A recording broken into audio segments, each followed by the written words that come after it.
Whoa. Facebook check. YouTube check. Twitter check. Rumble check. We live. September the 8th, 2023. It hurts my soul every week. I say a new date, and we closer and closer to the end of the year. This shit's getting wild. About as wild as this country is getting. More particularly our city. Boy, it's about to get real. It is election season. Declarations are here. So, Pro got to holler at the people, right? There's people vying for our vote here in the city. Pro got to get it. Pro got to get them. Pro got to have a conversation. Pro got to let you know, because that's Pro job. So I'm going to do what I do, while also hitting you with the hard-hitting stuff from the week. Anyway, we're going to get into that and more. Shouts out to my girl, Prayfully, the 68th mayor of Savannah, Georgia. She'll be checking in live soon. But before we get to that, we got a whole lot of stuff to talk about. You know how Pro do it before to start this thing off? Some dope-ass music from the Pope. And I am not going to upset this time around. It's my dog, Clay Hodges, featuring La Skrilla. You know your boy be stepping, right? The track's called Step Team. We'll be back after this. Let's get it.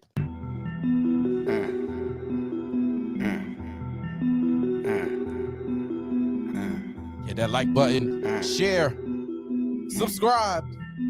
Let's go. Man, watch where you stepping. Watch where you. Cause I got steppers. Watch where you stepping. Watch where you. These niggas reckless. Watch where you stepping. Cause I got steppers. Watch where you stepping. Cause these niggas, they reckless. And they you ride on the nigga slide, on the nigga mess up your whole vibe, on the nigga blind, on the nigga I don't want homicide for these niggas, cause I'm all about the peace. But if you fucking with Big Clay, they gon' take it to the streets. I ain't gotta lift no finger, I ain't gotta touch no piece. All I gotta do is call, they gon' pop up at the city. I got angels here on earth, them soul ties me running deep. Plus they know just what I'm about, they want my record to stay clean. Watch where you step. Cause I got stuffers. Watch where you steppin'. These niggas reckless. Watch where you steppin'.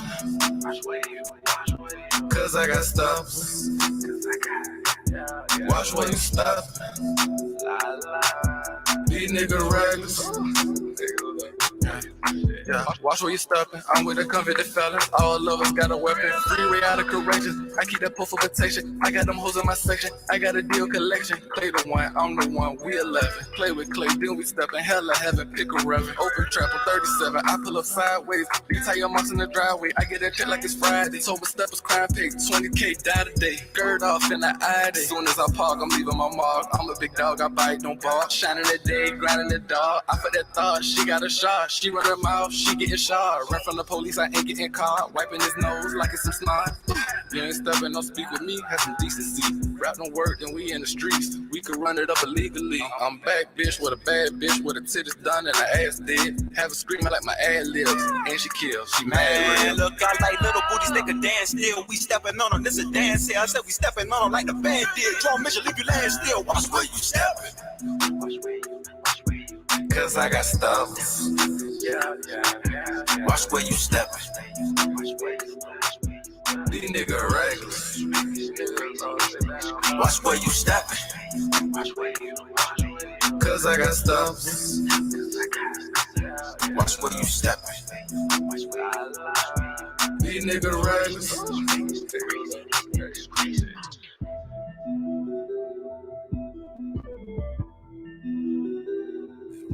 Better watch. Because we be stepping. One time, man, your boy Protocol checking in. It is a lovely Friday night. I'm going to get my pretty mug. Ooh, What's up, people? Yeah, look at that. Ooh, boy, listen, that boy clean. No, I'm just playing, man. I'm just acting a fool. What's up? Friday night flights. As I said, it's September 8th, man. We're getting closer and closer to November. I hope that December rather. November 2. That's when the shit gets real because Thanksgiving and shit and the way that inflation is looking right now and Biden what's it, Bidenomics? These Bidenomics. I don't know, boy. Thanksgiving gonna look different out here. It might be a real cold winter for real this year. You know what I'm saying? Anyway, man, your boy Protocol's in the building. I am so glad that you are able to tune in with me on this Friday night. If you're checking us out live, you're checking us on the replay. Appreciate you for giving us the click and the watch, man. It definitely helps with the algorithms. They don't want to hear my black ass speak. They damn sure don't want you to see the Don't Blame Me and the red, black, and green in one fatal swoop. They don't want you to see that. But I'm the guy that's going to bring it to you raw just like that. You feel me? I'm going to bring you the issues of the black community in the Seaport. And I'm also going to approach it from a conservative way because that's just what the fuck I'm about, man. So appreciate you for coming in. Oh, and by the way, if you didn't catch already, I curse a lot. I call them emotional fillers. So if you're thinking about checking this out with your kid, this is definitely one of the things you do when you're riding in the car by yourself or you're doing something on your own without the kids. Because I be spitting out them emotional fillers. Because sometimes you just got to feel the emotion. And the best way to do that sometimes is with a 4-letter filler. So appreciate you for coming in, man, and sticking around because it's a good one. It's a good one. Today, you're in for a treat, man. We're going to talk about some awesome stuff. We're going to talk about Field Order number 15. You ever heard of Field Order number 15? A lot of people refer to it as 40 acres and a mule. We're going to address that because I'm from Savannah, Georgia. And I don't know if you know, but that was all hashed out and issued in Savannah, Georgia. So, of course, I'm going to speak up on it.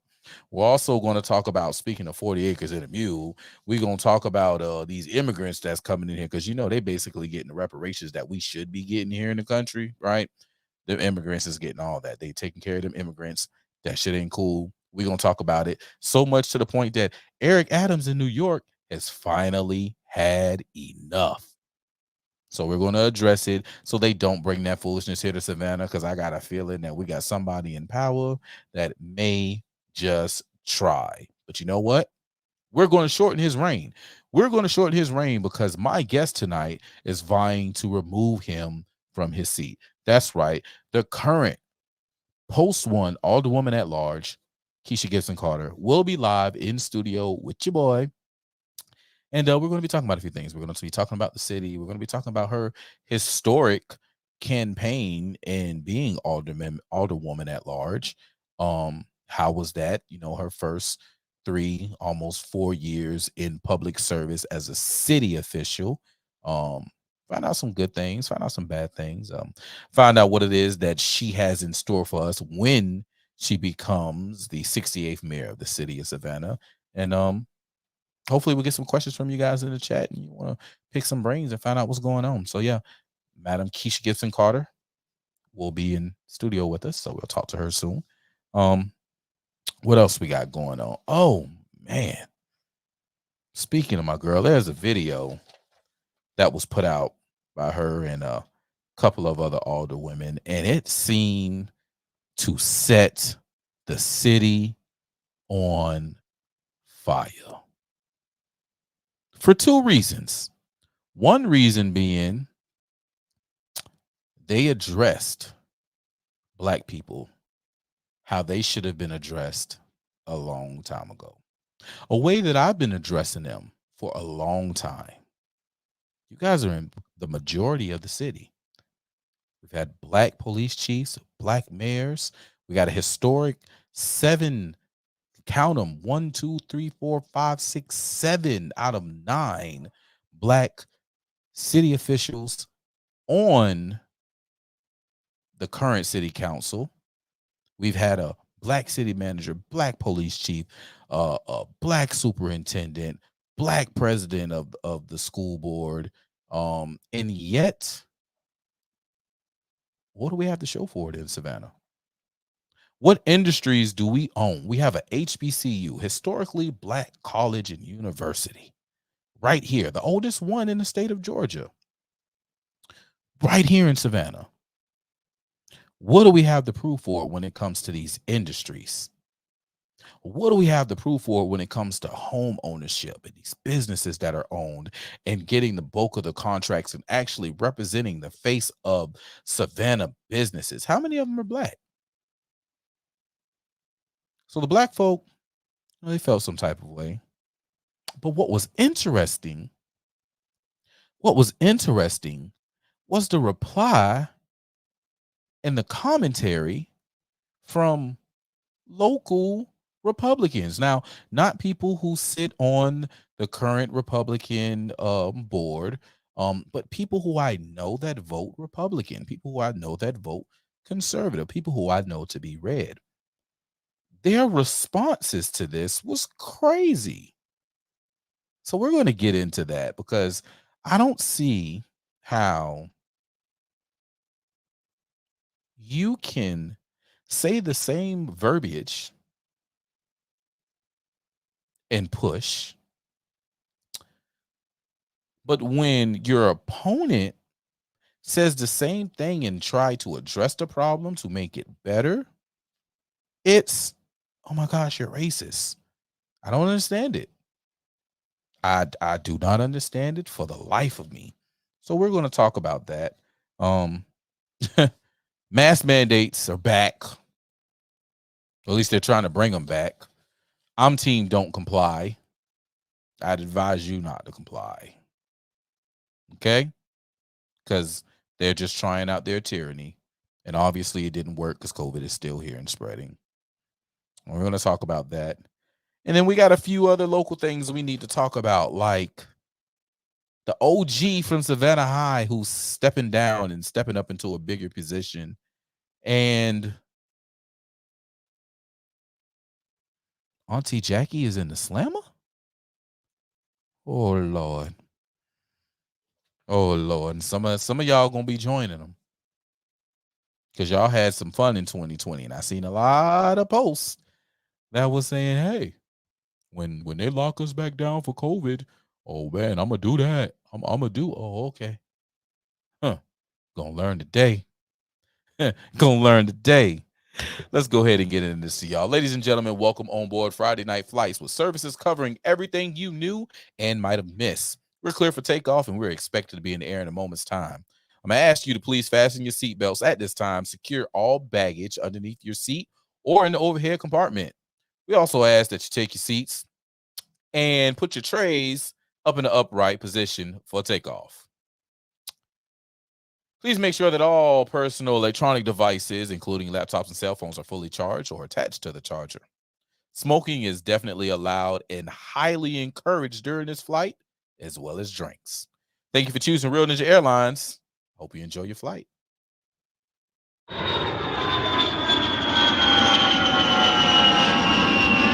right, y'all. Let's jump in this thing. First thing we're going to jump into, man, let's go ahead and let's jump into field order number 15. First of all, my question to all of you is, how many of you are familiar with field order 15? I see a few people checking in. Go ahead and hit them comments, man. How many of y'all are familiar with field order number 15? And if you're not, it's okay. Say you're not. Say you don't know what I'm talking about. But yeah. Oh man, my Facebook is the perfect place to be when it comes to field order number 15. The top of my Facebook actually starts off with field order number 15. Most people don't realize it, but field order number 15 is at the top of my Facebook. Let's see here. Is it gonna? Can I get to this? It's not gonna let me see the actual post. Oh, I'll do it this way. Here we go. Okay. All right, guys, check this out.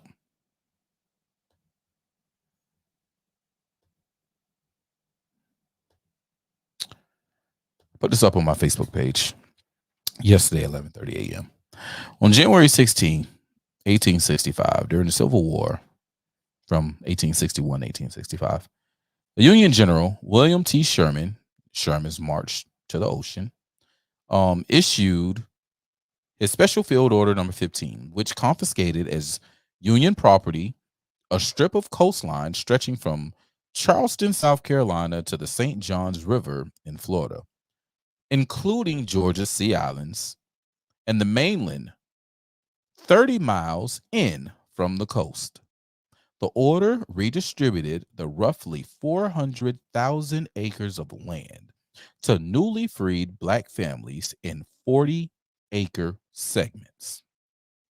On January 12th, Sherman and Stanton met with 20 Black leaders of the Savannah community, mostly Baptist and Methodist ministers, to discuss the question of emancipation. Lincoln approved Field Order number 15 before Sherman issued it just 4 days after meeting with the Black leaders. So Lincoln approved it 4 days after he heard about it. Okay? Make that clear. They talked about it on January 12th, January 16th, done data. The order explicitly called for the settlement of Black families on confiscated land, which means that it was U.S. land that was then issued to Black families. They encouraged the freedmen to join the army to help sustain their newly won liberty and designated a general officer to act as inspector of settlements. Inspector General Rufus Saxton would police the land and work to ensure legal title of the property for the Black settlers.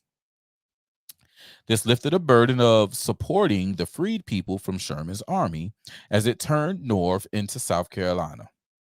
But the order was short-lived. It was a short-lived promise for Blacks. Despite the objections of General Oliver O. Howard, the Freedmen's Bureau chief, U.S. President Andrew Johnson overturned Sherman's directive in the fall of 1865 after the war had ended and returned most of the land along the South Carolina, Georgia, and Florida coast to the planters who had originally owned it. So what happened here? You guys know that Andrew took out Lincoln, right? You know, the Democrat. So at this point in time, I'm not sure how much of your American history you guys are familiar with, but the top two vote getters ended up being your president and your vice president, which means typically two opposing people would end up having to work with each other. Well, the Democrats was highly pissed at what the Republicans were doing. They took him out. They took out Abraham Lincoln. And when they got in there, they returned everything to where it's supposed to be in their eyes. So that means that, you guys go like me on Facebook if you can. Or Reacher. You see me get them followers up. I need to get my followers all the way up. So here we go. From Charleston down to the St. Johns, which is down here in the St. Augustine area. Going 30 miles inland. All right.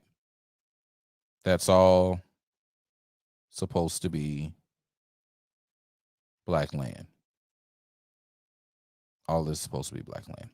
The Gullah Geechee corridor, which is this, what you actually see here, extends all the way up to essentially Jacksonville, North Carolina. So this is supposed to be our land. All this is supposed to be our land per the issuance of Field Order number 15. And my question this week has been to my conservative brethren and sisters about how they feel about Special Field Order number 15. Strangely enough, they've been quiet. I don't think they want to tackle that can of worms, which, to me shows me, I guess, where they are in the sense of things, at least in the public square. I can back him in a corner in person and talk to him about it, but it's about the public square, right? Because see, me, I am a Republican. I'll always claim being conservative and having Republican ideals because this is what I signed up for. I'm going to read it to you now. Um, the principles of the Republican Party, right? Um, Republican Party or the Republican Principles of Action.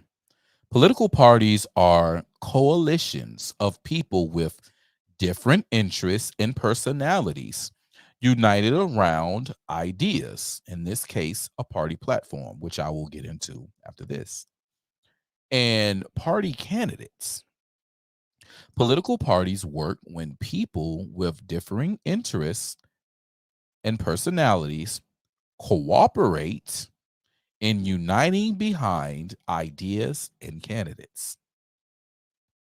Political parties work effectively in a cooperative spirit when people with differing interests and personalities work together and exercise coolness or restraint, kindness, patience, and understanding in conflict, which will happen.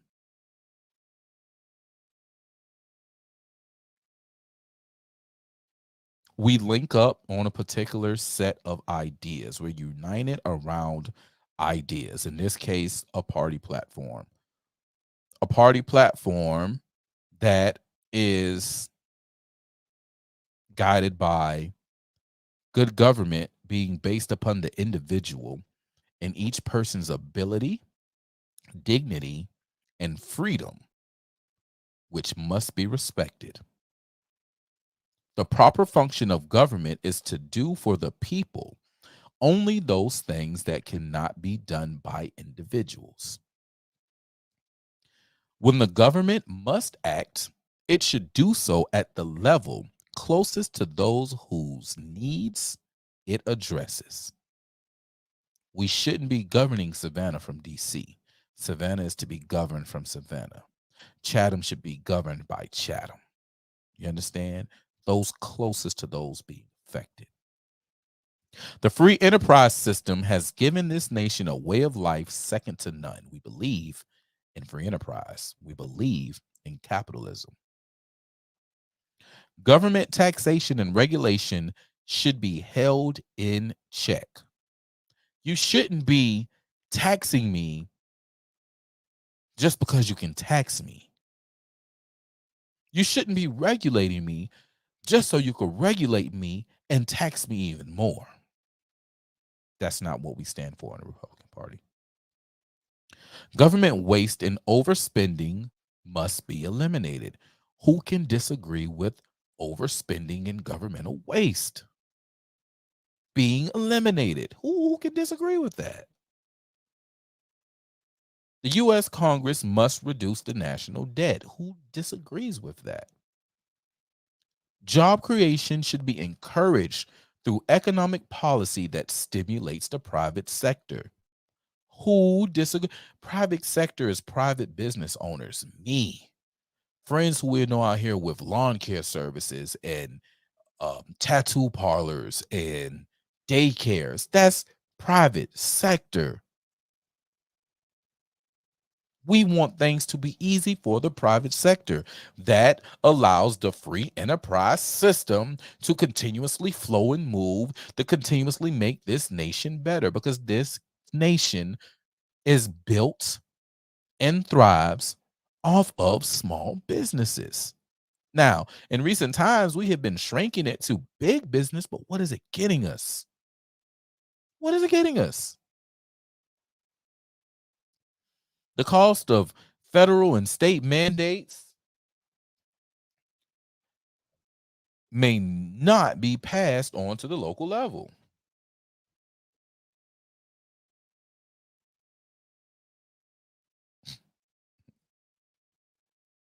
Trying to see if this my guess, but no, it's another text message. Um,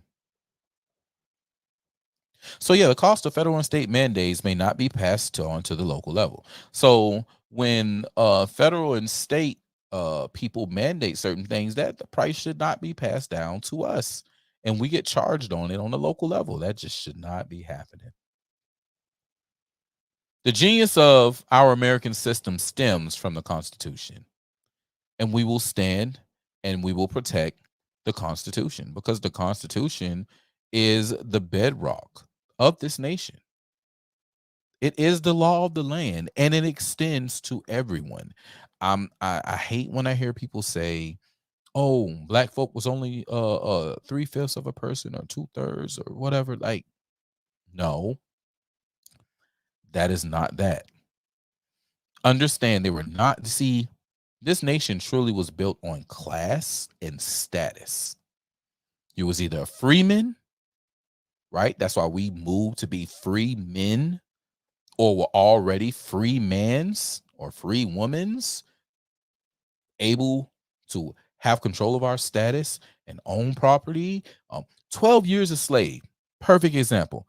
12 years a slave. If you haven't seen that movie, you should watch that movie. I know a lot of us hate slave porn and black fear porn, and I understand, but you got to understand that that man was a free man, knew how to read, knew how to write, knew how to play the violin.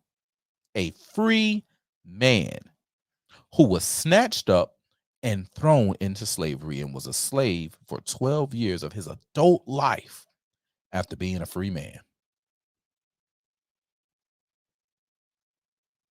It's about status. So when they came with this compromise, it was these slave owners who wanted to say, "Oh, okay, well, we're going to count every person as a person. I got all these slaves. I'm going to count each and every one of them as an actual free person. Well, you're going to let them vote and make their own decisions? Hell no. Well, then we're not going to give them the right to be a whole person, because you're going to use those numbers and you're going to give us the person that you choose. They're not going to choose that person. You're going to choose that person. And we don't agree with that. And we want them to be counted. So tell you what, we're going to start here. This is where the compromise came into play. We're going to start here. We're going to set a deadline. We're going to move to that deadline. We're going to revisit this and we're going to put it in the law where they're all free people. Okay, cool. And then they didn't do that. A few years later, we had the separation, the secession, and then in turn, the Civil War. Check up on your history. That's what happened. But I'm an abolitionist. I believe in freeing ourselves. I believe in doing for ourselves. That's why I stood with that guy. I believe in school choice. I believe in getting rid of regulation for businesses. I believe in guns. I believe in free trade and free enterprise. I believe we need to take care of home first. I believe that every job that we can create here in America needs to be created here in America. I believe in getting rid of these sick ass police. I believe in social justice reform, because these DAs and these judges are atrocious. You know what's funny? I hear black people talking trash about what 45, 47 is going through. You know what I'm talking about? 45, 47. Yeah, he going through a whole lot of things right now up there in Atlanta. The DA is trying to throw all kind of stuff at him. And it's crazy because if you know, like I know, they didn't do anything wrong. They're trying to paint that they did something wrong, but they didn't do anything wrong. They continued the process. They had fake electors. No, this was a contested election, and you're supposed to go ahead through the process and select your electors. That way, if it is noted that yes, there was some foolishness, we did miscount, or whatever the case may be, your electors are ready to go when they are called up. That's what that's supposed to do. If you don't complete the process in the timely manner, then the process is null and void. Listen, I've had to deal with that. I've had to deal with that in the party locally. We had our meeting. Our meeting was canceled. before, you know, it was ended. We didn't end it properly. We didn't elect any of our delegates to represent us in the state or in the district. So when it came down to the meeting, we were screwed. We had no voice. We had no vote because we didn't vote for them like we were supposed to in the process. There is a process that must be completed. And that's what they did up in Atlanta. But they're playing on your ignorance of the process. It's where you don't even know. You don't even know.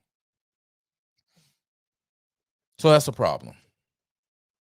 That there, my friends, is a huge problem that we need to address. We need to get back civically engaged. We need to know what we are supposed to do civically. And unfortunately, enough of us don't, where we are screwed. So I'm going to work on it, though. I'm going to continuously push us where we need to be. And we're going to go from there. We're going to get better. You best believe we are going to get better.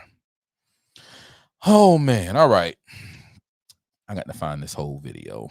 I forgot whose page this was, but this particular segment right here really upset me. We have Caucasians, they do the development. This upset some folk. And you know, it is what it is. That's fine. However, it had to be said. So let me share with y'all this statement that was made to the city of Savannah, to the citizens, the Black citizens of the city of Savannah. And you guys tell me what you tell me your feelings on this. Because again, like I said earlier, I hear Republicans say these types of statements all the time. I hear them say these statements all the time. Let's go. No, I don't want to do that. I want to do this. This thing is messed up. Americans. To look around the city, we are 59.3% of the population. Overall. Listen, I want you, especially African Americans, to look around the city. We are 59.3% of the population. Okay? And you tell me this. We have Caucasians, they do the development, they do all of they have the businesses. The Indians, they have the hotels, and what else? Convenience stores, okay? The Latinos, they're the ones that do the work for the developers, the construction jobs that African Americans used to have back in the day. Then you have the Asians. They have the restaurants, and they have the hair stores. And then you have, who's the other one? The Asians, well, anyway, at the end of the day, exactly, at the end of the day, you tell me, what do the Black men have in this city? Absolutely nothing. We have leaders who were afraid to do what they were elected to do. Utilize the authority to help move the needle for the lost, the least, and the left out. And when we do that, Alderwoman, what essentially happens is we perpetuate a divide. Not only do you continually hold one demographic down who's been down forever, you further perpetuate that divide. And so you spew all of this rhetoric under the guise of unity and love and beauty. Well, let me tell you, my friends, there's an old saying that nothing concedes power without a demand. Come on. City Hall, Bay Street, that is not Sunday school. We are not there to play patty cake. Hold on, give me the analogy. It's war down there. Matthew 21. So we got people who are upset. And you always hear, I always hear Republicans say, well, look at the leaders of Chicago. Look at the leaders in New York. Look at all these Democrat-ran cities. All of these, right now the Democrats, they're failing Black Americans. They're failing Black America. They run these cities where they're the majority in these cities, and look at them. Look at how these cities look. Where are their businesses? Where are their schools? What are their leaders doing? What are their leaders doing to help them? And now we have 3 leaders. 3 elected officials, 2 at large and a district leader, who are addressing the same things. They're finally calling out their Democrat counterparts. And what do Republicans do? This is racist. How dare they say that? This is nothing but racial divide. Newsflash, we've been divided. You didn't. We just talked about Special Field Order number 15, when we know that we were done wrong, and the Republican Party addressed it, that we were done wrong, and the United States government addressed that we were done wrong, and then they attempted to right the wrong, and then the Republican leader was killed, and then what was given to the Black community by the Republican leader was taken by the Democrat leader, and the Republicans didn't fight to get it back. And then we fast forward from the 1800s, from the 1860s to 100 years later to the 1960s. And what happened? Oh, yeah, you can't own that house. Oh, the best you can do is rent. Oh, no, you can't put your money here. You can't bank with us. Oh, there's Black people in this bank? Well, we're going to remove all our money. You remember, you guys, within the last 4 or 5 months, you're talking about run-on banks. Oh, all these banks are closing because everyone's going to take their money out of the bank. Well, there have been run-on banks in my parents' lifetime just because of their skin color. Oh, yeah, this is one of them hurtful conversations tonight. Oh, yeah, all y'all want to leave now. Oh, pros being racial. So the fuck what? As long as when I go put in an application and that motherfucker asks me race, Black or white, as long as I go and get a driver's license and it asks me my race, Black or white, as long as the police department, when giving a description of me, says Black male, about 5'11", long hair with glasses, this will always be racial. It will always be. So put your big boy drawers on and put your big girl drawers on, and let's have some real dialogue. Don't be scared. Don't be scared. Because if you get scared, well, we got something for you. We got something for the scary. Don't come looking for help when it gets hard. Because when the hard conversations were there to be had, you weren't anywhere to be found. You ran, you tucked your tail, and you hauled ass. So yes, Black Savannah, what is going on?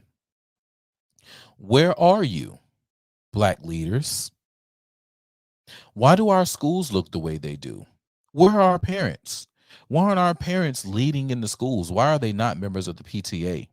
Why are they not members of the school council? Why are dance recitals naked?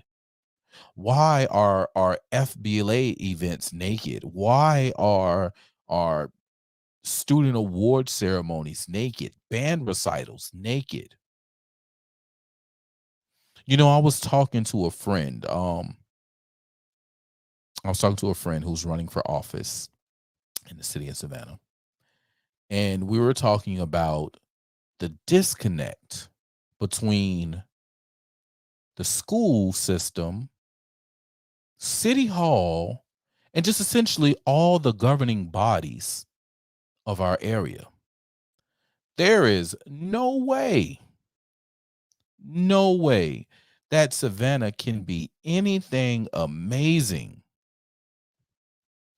There's no way we can be anything amazing if we don't have a connection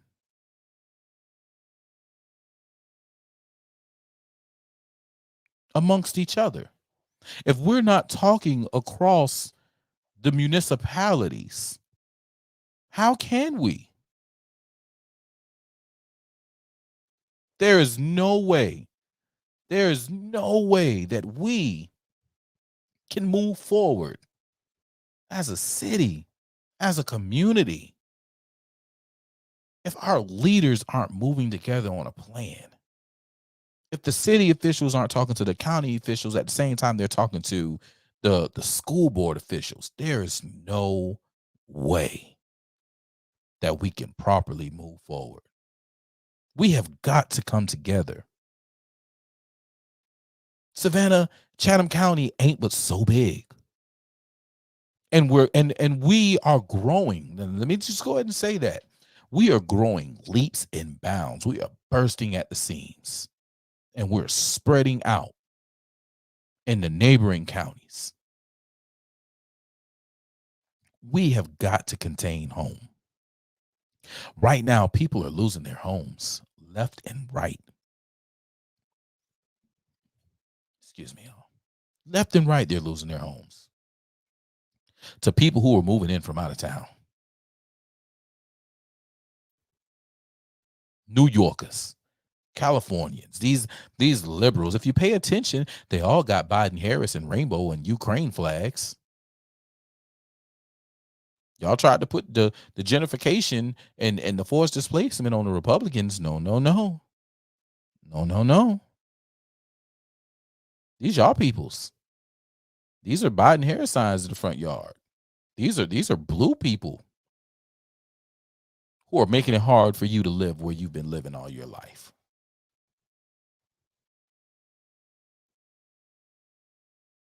You need to pay attention. We have got to come together on a consensus of we've got to make our community better. And if that means that Black people must address Black people in a very straight, direct, and forward way, then so be it. As I said in the comments, you guys, maybe this was a moment for you just to sit back and just shut up. Get your popcorn and enjoy what's happening. Enjoy the fact that what you have been saying for a very long time is actually coming to pass. Liberals are finally addressing the elephant in the room. They're finally addressing the elephant in the room. And that is that liberal policies and liberal leaders are hurting their community. Because most of them are controlled by big business interests anyway. Look right now. Look at our local races right now in the city of Savannah. Go look at these financial disclosures of these people running for office. You'll see who big business is behind. You'll see who the big money is behind. Listen to these people on these debate stages. You'll see who has big business and interests and not the people. And I beg that you vote for the person who truly has the people at heart. Right now, you have a lot of leaders of the youth that are running for office. You need to be looking at them. You got a lot of people who are vying for in these offices, from the special election that goes down on September 19th all the way to the November election, right? You have people who have been working with the youth and working with the community who truly want to see people in a better position, that are running for office against establishment people who care about big business, people who are beholden to their political parties and their donors. Don't worry about the people who are beholden to their donors and the parties. That's not who you want. You want the people who are principle based. You want the people who have morals and integrity.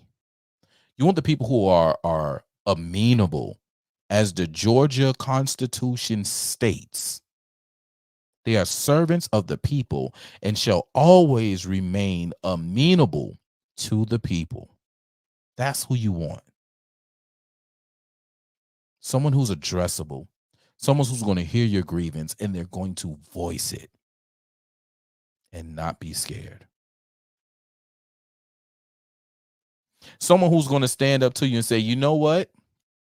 I don't like the fact that SCAD is getting through the city untaxed and their buses are wearing down our roads and their cars are wearing down our roads and their bike riders are causing accidents and causing traffic delays. So maybe they should be taxed, or maybe they should pay something in lieu, right? You should have people who want to address that, and not the people who are like, no, don't. We're not going to talk about SCAD. No, we're going to leave SCAD alone. Well, they're a nonprofit, so we can't tax them. Yeah, but you can come out with some kind of way. Hey, look, motherfucker, you been getting here a long time, bitch. You own a lot of property around this bitch. You ain't paying no taxes. Bruh. What we gonna do? What we gonna do? Oh, you don't want to? Cool. You know, I heard to the grapevine that Savannah had banned Rick James. I'm Rick James, bitch. And I got banned from Savannah. Yeah. I also heard Uncle Luke and them got banned too. You picking up what I'm putting down? Oh, okay. We've got to do it, people. We have got to do it. So, citizens, step up. Understand your position. I'm going to share something with you. Let me see if I can find it. This is just me going off on the greatness that I am. I'm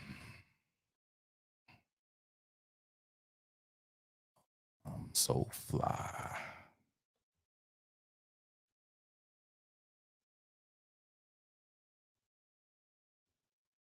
It's Gucci. Yeah. All right, where we at? Here we go.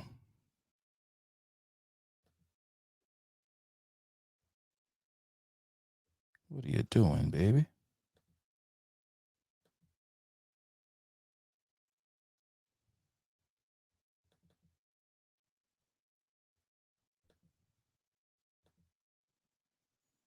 Oh, yeah. Oh, God dang it.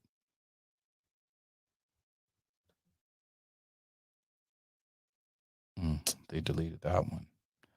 Boy, it'd be so much going on. All right. We're going to go with this one. We're going to go with this one. All right, StreamYard. Let's get it.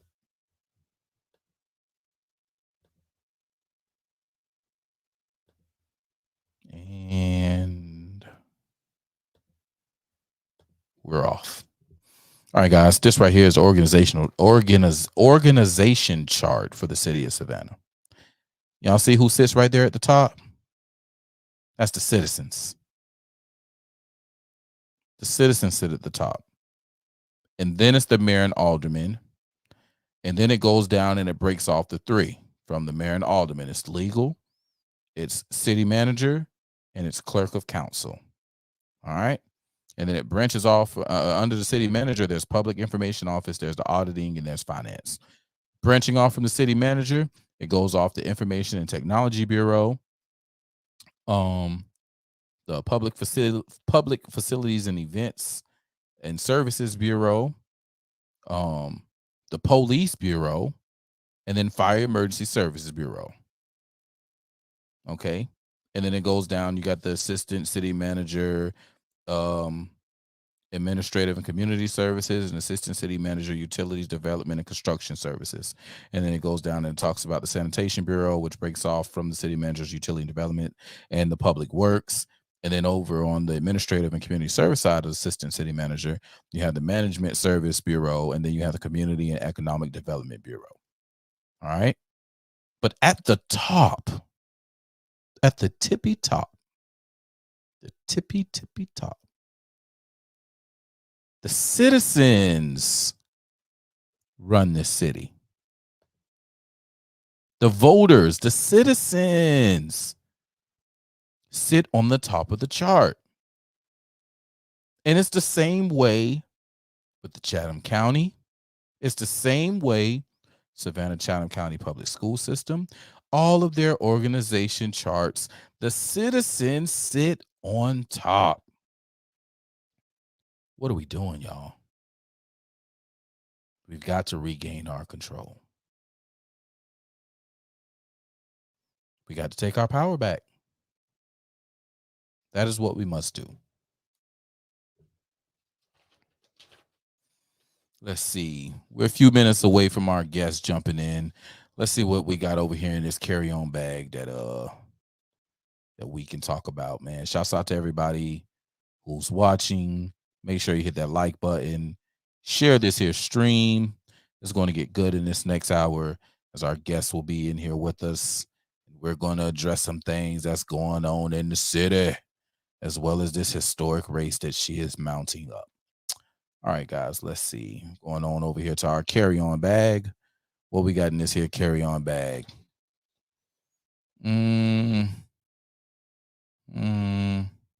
Oh, we can talk about.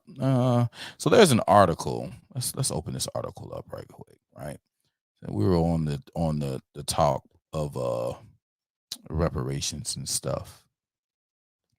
Share my screen. This is on the heels of us talking about field order number 15 and reparations and all that good stuff. Oh, look, I say reparations and run, Forrest, run. All right, y'all, check this out. This is a 60-minute read. I'm definitely not going to read through all this with you guys tonight. But this was sent to me by a friend who's a MAGA Republican. And says why Democrats are afraid of reparations and why Republicans must lead the charge. If you're a conservative, this is by Kevin Grinley. He wrote this back on July 10th, not too long ago, and he updated it on the 23rd, as you see right there. If you're a conservative, you likely had an automatic negative reaction to the headline above. And it's more than understandable. After all, the Democratic Party machine has used racial grievance to push its destructive agenda for many years now. Specifically, Democrats have focused their attention on something called the racial wealth gap. Indeed, it is sadly true that whites hold 6 times the wealth of blacks per capita, and the median white family possesses nearly 8 times the wealth of the median black family. Perhaps worst of all, this number has barely moved since the 1950s. And it's not surprising then that Democrats focus on the racial wealth gap constantly when discussing the plight of Black Americans. So how has the political left tried to address the problem? Here are just a few of their proposals aimed at improving Blacks' economic status, some of which have already been passed into law. Obamacare, Medicare for all, universal child care, forgiving student loans, infrastructure spending, combating climate change, or the Inflation Reduction Act, aka the Inflation Production Act, right? Increasing federal contracting with minority-owned businesses, dumping lots, which I can speak on that. Like, they do the federal contracting, but there's also local contracting, and these local, it's only as good as the local leaders or the leaders in charge. Dumping lots and lots and lots of money into public schools, presumably for eternity. Facilitating abortion, yes, really. They say that facilitating abortion helps with fixing the wealth gap, because then you don't have these kids that you have to feed while you're trying to make money. Wow. Oh, and in 2020, they fanned the flames of senseless violence and looting following the tragic death of George Floyd. Somehow throwing Molotov cocktails into police cruisers was a way to address the racial wealth gap as well. What has been conspicuously absent from the Democratic agenda, especially at the federal level, is a proposal for reparations. There are a handful of cases where the topic has been pursued in ultra-liberal bastions, but overall, the cause has made surprisingly little headway within the party.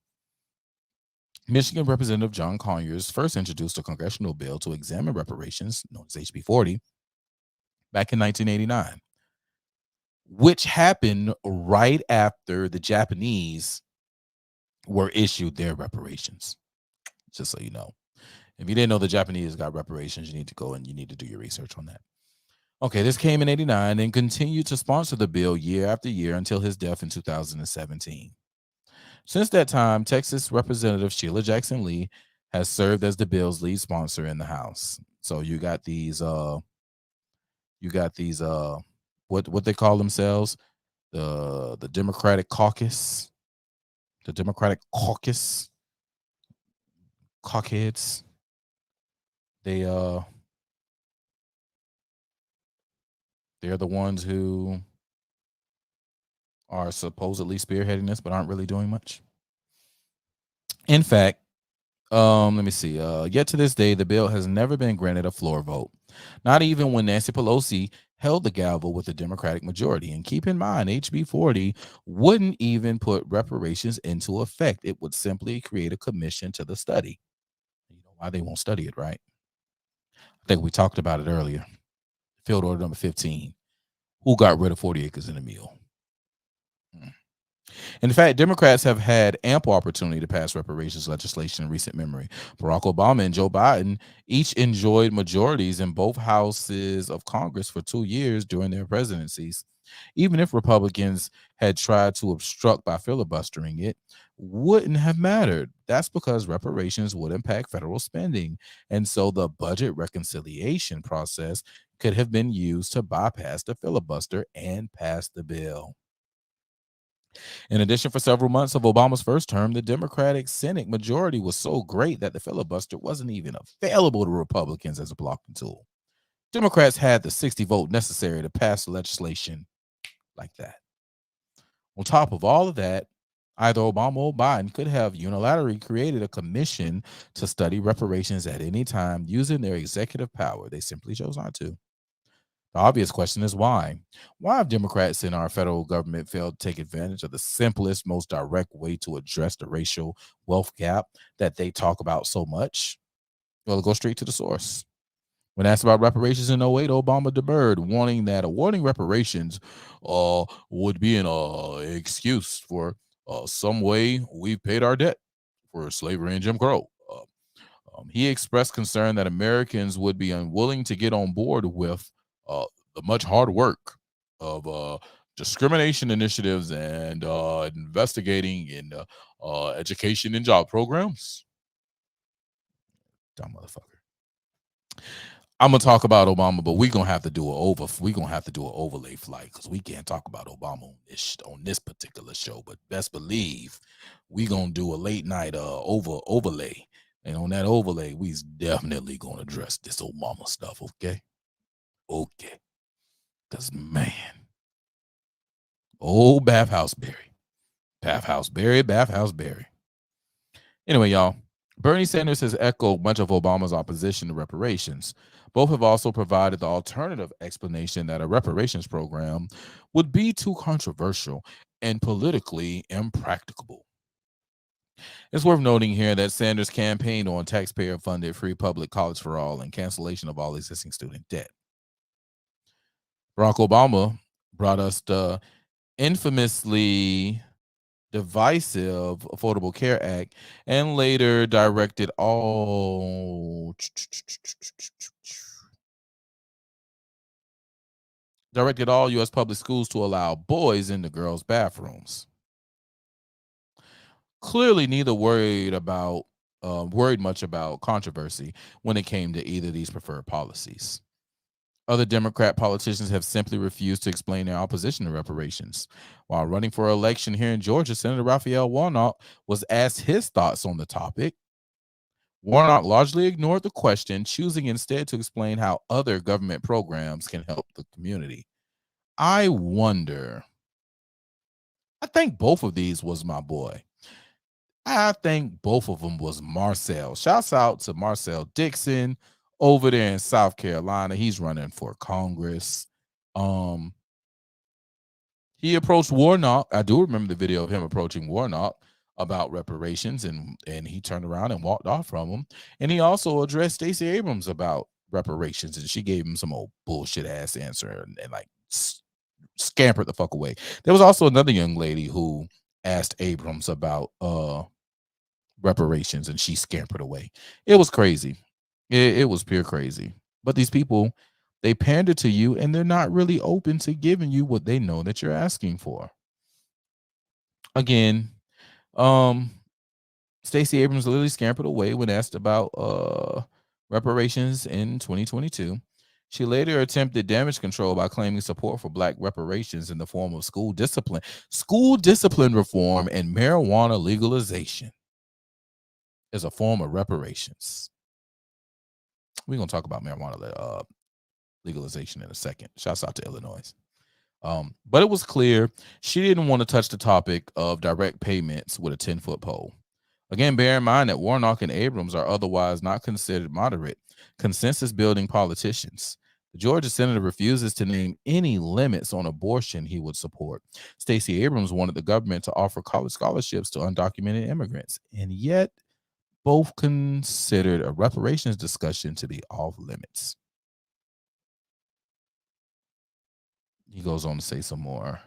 But his assertion, the Democrat machine doesn't avoid this issue because they think reparations won't work. Rather, it's because they know reparations will work. And that idea terrifies them. Just think about it. If the racial wealth gap were eliminated in clear-cut fashion, the Democrat apparatus would have little left to sell the Black community. Most of their agenda is based on using racial inequality to justify reckless spending and government bloat. That justification would disappear overnight. Likewise, they're clamoring about the white supremacist police force. The need for critical race theory in schools and other racially fueled topics would lose its bite. Y'all can go finish reading the rest of this. Why Democrats are afraid of reparations and why Republicans must lead the charge. Kevin Grindley. Matter of fact, let's see. Well, we're still waiting because she hasn't tapped in yet. So while we wait for her to tap in, let's see if we can find out why Republicans must lead the charge.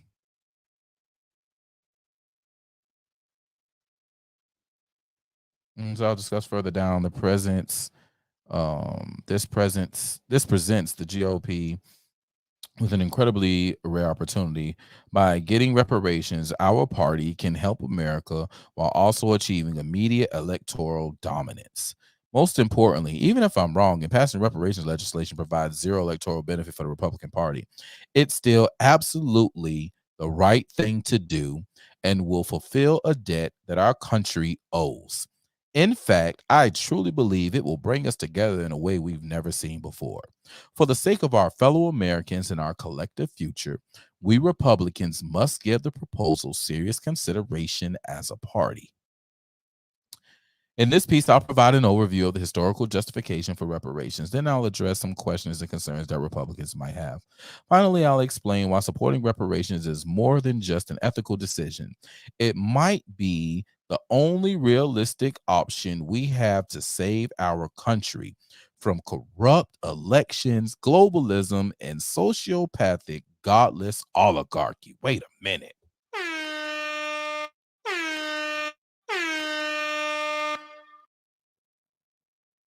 Most importantly, I believe we'll be representing God's heart toward our fellow man. Yo, one time, man, I have got to give Kevin Grindley a round of applause, man.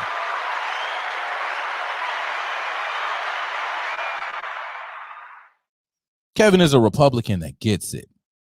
That is a conservative that fucking gets it. And I love it. I love it. Hold on, let me see something, y'all.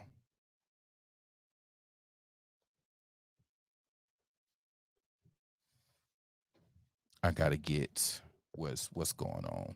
It's right here, and we're right here. Yeah, let's do this. All right, cool.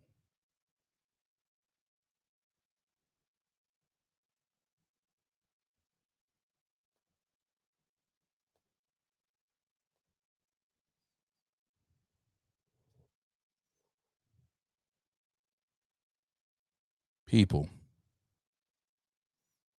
there's so much going on.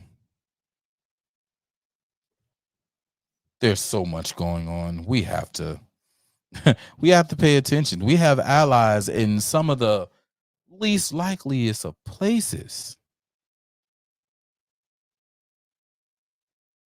Some of the least likeliest of places.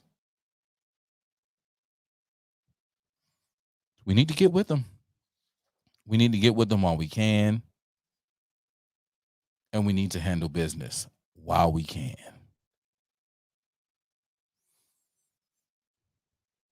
So y'all go check out that article. Hey man, make sure you follow me on X, formerly Twitter, at Seaport Pro. That's the letter C, PORTPRO. Follow me on Facebook, Pro Reacher Adams. That's PROREACHER Adams, ADAMS. Also, check me out, recradiosav.com. If you like good music, if you're tired of hearing the same old BS, if you like independent artists, if you like some of that good old stuff that we grew up on, yo, recradiosav.com is the place for you. 24/7, great music playing all the time. Check us out. Also, man, go over and give me a like on and a subscribe over on YouTube and Rumble. They're both Protocol, PRO, the number 2, KALL. YouTube, PRO, the number 2, KALL, and Rumble, the same, PRO, the number 2, KALL.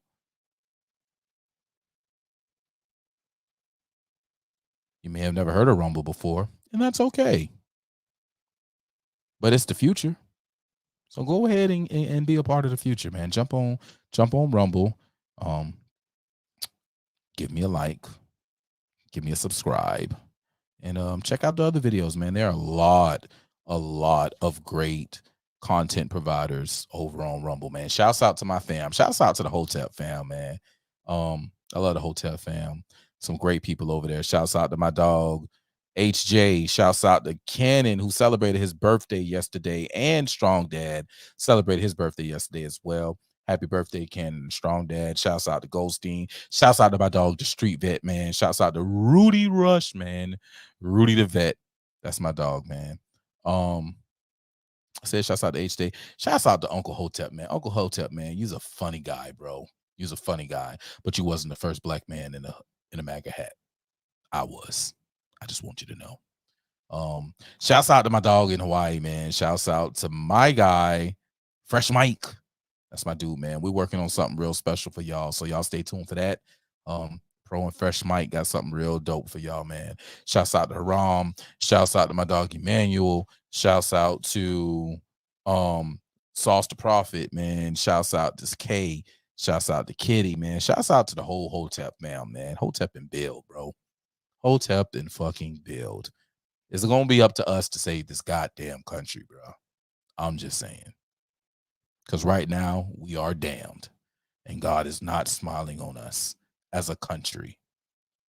But I think that we'll be able to bring out them pearly whites from the man up above, because it's going to be on us to save us, man. So we're going to do that. All right, y'all. Like I say, y'all see the article, Kevin Grinley. Check him out. So this next article that I wanted to hit on, right? Freaking crazy.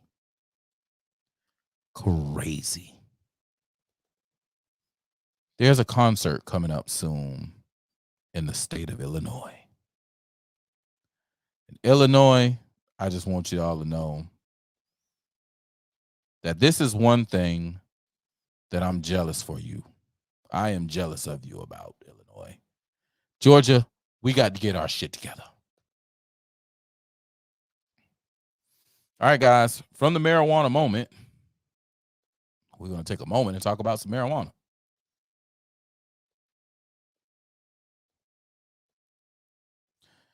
Illinois' concert this weekend will be state's first to allow on-site marijuana consumption.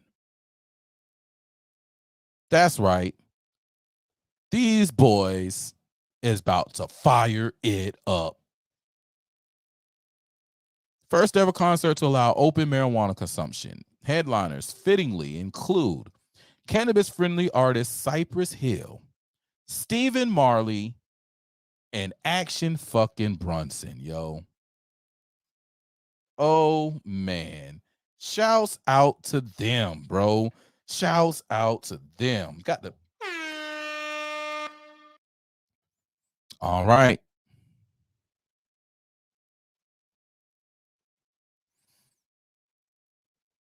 All right. I just got the word. She'll be on in 10.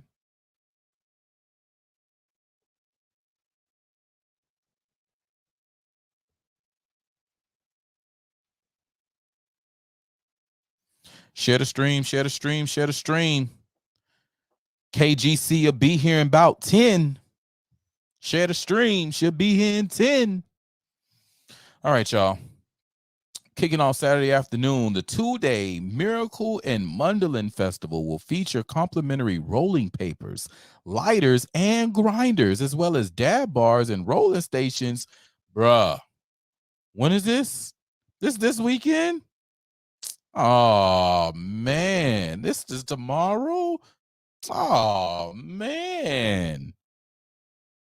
God, I wish I could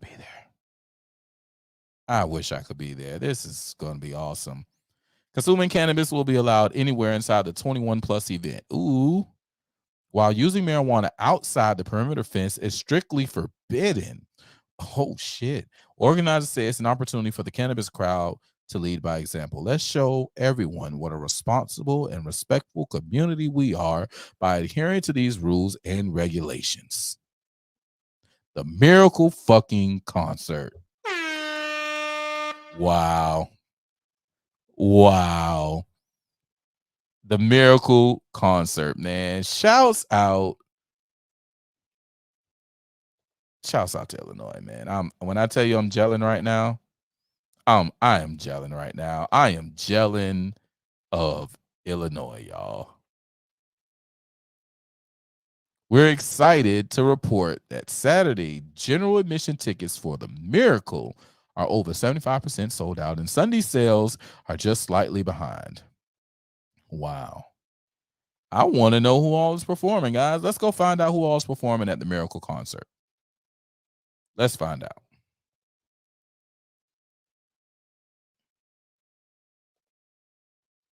What's my birthday? I'm about to be an old man. All right. Oh, okay. Well, that's why they mentioned them, because they're performing Saturday. Then you got Cypress Hill, Action Bronson, and Stephen Marley with DJ Papa G. And then on Sunday, you have Joe Russo's Almost Dead, who has 2 sets, Lettuce, and then Karina Reichman. Yeah. So sounds like a pretty dope experience. Pretty dope experience. Oh, man. Will underage children be allowed to attend? Well, I'm glad you asked. This isn't a drag show. This is a 21 plus event. 21 plus event. Let's show everyone what a responsible and respectful community we are by adhering to these rules and regulations. 21 plus event. This isn't your neighborhood drag show where they just do all kind of crazy stuff in front of kids. No, this isn't that.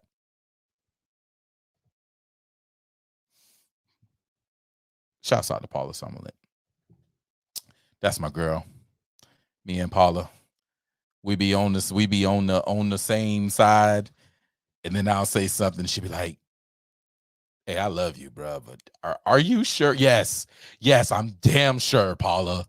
Yes, but she still stick around, man. So, and that's all love right there. That is all love. How are you just getting in here, Paula? Did you miss my conversation about reparations in field order number 15? Because you was right. I seen some comments you put. She was right there. That was one of them things when it came to field order them 15. And so I made the joke about I put it on my page. So, we just talked about how some Republicans felt some type of way about um the black elected officials addressing the black community and saying, hey, the white folk got this, the Asians got this, the Indians got this, the Mexicans got this, and y'all motherfuckers 59.4% of the population, and you ain't got not a damn thing. Where your stuff at? What you doing? Elected officials, where are you? They put us here, and you're not doing the stuff to make sure that they advance. And I'm telling you, as somebody who was fucked over by this current city administration, right? Someone who was awarded a contract and oh, you've been here the whole time. He says you wasn't gonna comment until I had listened to it twice because I often get myself in trouble. You couldn't hold back anymore, so you came in. All right, that's cool. I appreciate that. But yeah, I don't like the fact that we were able to address, through these elected officials, these problems that the black community have, that black leaders for X amount of years of the city have been allowing to happen. And then the Republicans want to come out and say, oh my God, that's racist. What the hell, man? You say it all the goddamn time. Oh, these black leaders, they're in control of the city. These Democrats in control of the city. And then look at the city. So, Paula had one of the greatest answers that I've seen, and I appreciate that.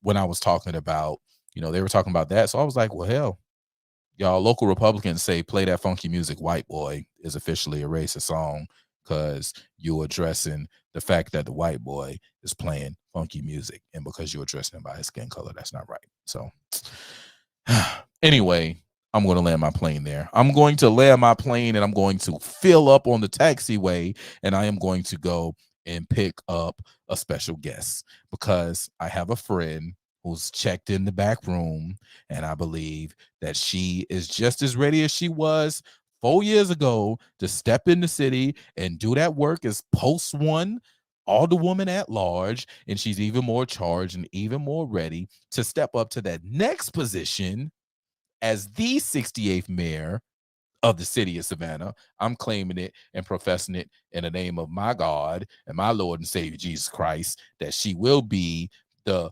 change agent that this city needs to see at the helm. We've had 20 years of this bald head, thirtle looking motherfucker in office, and now it's time for some change. We need to send him on his way and let him follow Biden. That's his best friend. Let him do whatever it is he got to do with them and leave us to the affairs of this city right here.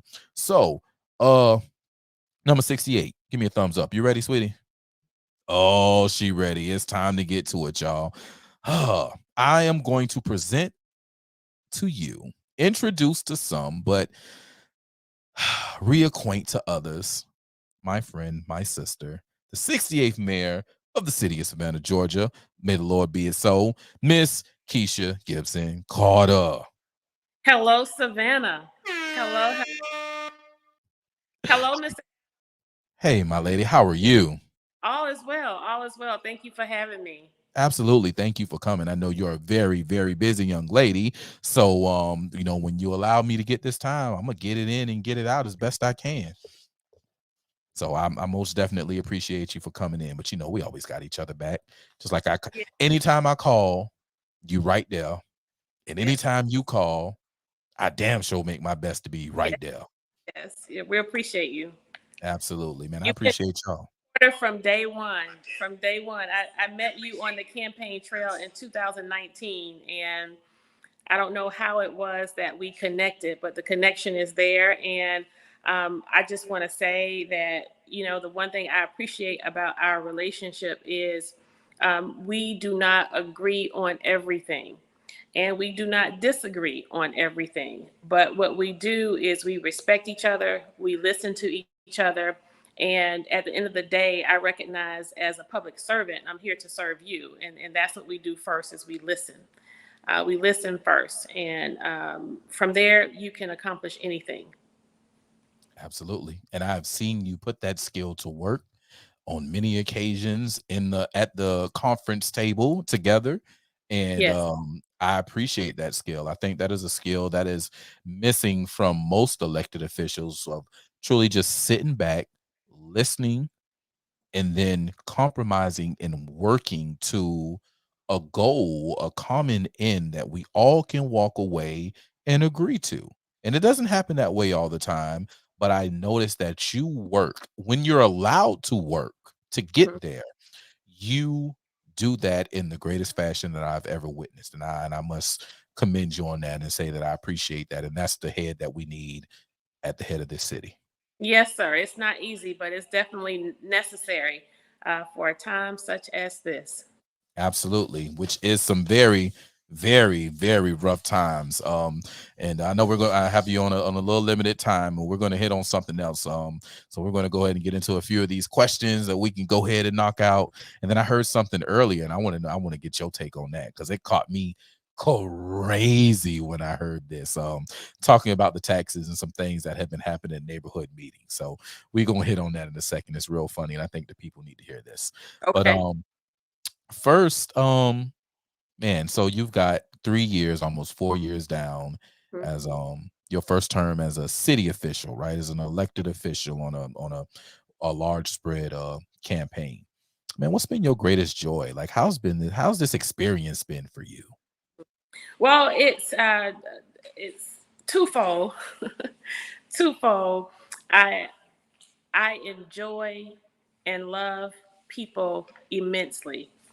And the work that I have done connecting with the community through the various districts, connecting with individuals at our neighborhood associations, helping to solve problems from a proactive perspective, helping to do what I've done in from 2019, when we came into office, Mr. Adams, we said three things, and that is that we were going to be an advocate, we were going to make ourselves accessible, and we were going to lead. And in serving and being an advocate, we have spoke up and spoke out for our most vulnerable communities. We have spoke up and spoke out for our affluent communities, like the businesses on Broughton Street, individuals who live in some of our higher real estate communities. We have been to Clearview. That's one of the areas that you and I connected on in the course of my work. And so making myself an advocate to where we can not just empower people, but educate them, and educate them in the sense that we are helping them understand a lot of the ambiguous jargon that happens under the Gold Dome that is deliberately confusing for people. And so I'm most proud of the fact that we, despite what is said about our tenure on council, in terms of how vocal we are, there has never been a time, Mr. Adams, like before, like now. There's never been a time before now where citizens are more knowledgeable, more engaged, more plugged in, and understand the political process before we came into office. And so I attribute that to making myself accessible. That means that I have extended and expanded my experience under the Gold Dome into the greater, broader community, helping individuals recognize that they own that Gold Dome. That Gold Dome is their home. I belong to the people. For far too long, for decades, we have had politicians only pontificate and parade around communities, making them think and have the appearance of serving when they actually don't. Uh, Mhm. do much more than lip service. I heard you talking and saying something about African American leadership. Well, Mhm. for 40 years, we've had African American leadership at almost every level in this community. We've had African American mayors with a majority African American council. We've had African American chairman of the county with a majority commission. We've had African American senators, African American state reps. We've had African American judges, African American district attorney, fire chief, police chief. Every level of leadership has been held by an African American, and in some terms, all at the same time, with an exception of the sheriff. But I submit to you, how have we moved the needle for African American communities? How have we moved the needle for any community outside of the top 2%, right? And so the piece related to educating people, we've made that dynamic known to help them understand that no longer is it enough to simply be Black and be in office.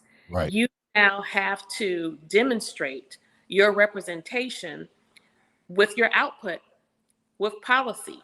I'm probably jumping around a little bit here, but one of the things as mayor is I am committed to being a mayor who will be citizen-led and policy-driven. Citizen-led, that means we're going to listen to what you need in the 1st district, what you desire in the 2nd district, what you have been missing out on in the 3rd district, what opportunities have not been presented in the 4th district. How can the 4th district better aid other communities so that when the big ship comes in, the whole tide rise? 5th district, what is your strongest desire? 6th district, what in the world is going on out there? Community center, for goodness sakes, you drive into Savannah and the first thing you see on the southern end of the corridor, your introduction to Savannah is a storage unit, like Right. in a defunct mall. So that is what better. they're putting there in that Kroger's, the storage unit. Yes, Yeah. and that was to be the hub. That was supposed to be the hub of local government on the opposite end of the city. And through slippage, through that district alderperson selling that community's vote to the majority on council, we've missed out on an opportunity. We've missed out on a great opportunity for the 6th district. And so we want to continue to help people understand and recognize how our local government works, but more importantly, how you can hold them accountable. So serve yourself accessible and then leading, being present, not being a rubber stamp. Leadership starts with fellowship, but leadership does not mean going along to get along. Leadership sometimes means standing alone when you have to stand by yourself. And you've been there. You've been there. Most proud of. My tagline in 2019, I'm not for sale.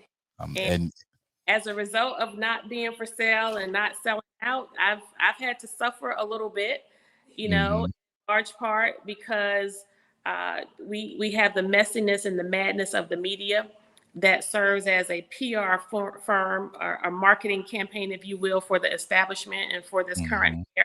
And so whenever I haven't buckled and folded, and because I've been accessible and made myself available to the community, and because people were actually listening to me and trusting me, they had to counter that with something, right?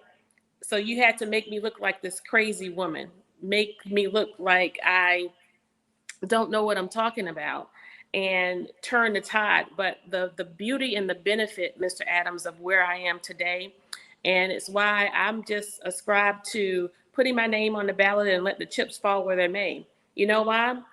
Because the reality of where we are in the city, the reality of where we are with crime, poverty, forced displacement, wasteful spending, and property taxes, the reality of today has outpaced the rhetoric that's been from the Gold Dome for I'm glad you said that. That is a segue. I told you I wanted when you came in, it was something that I wanted to get your opinion on, and damn it, that's the segue.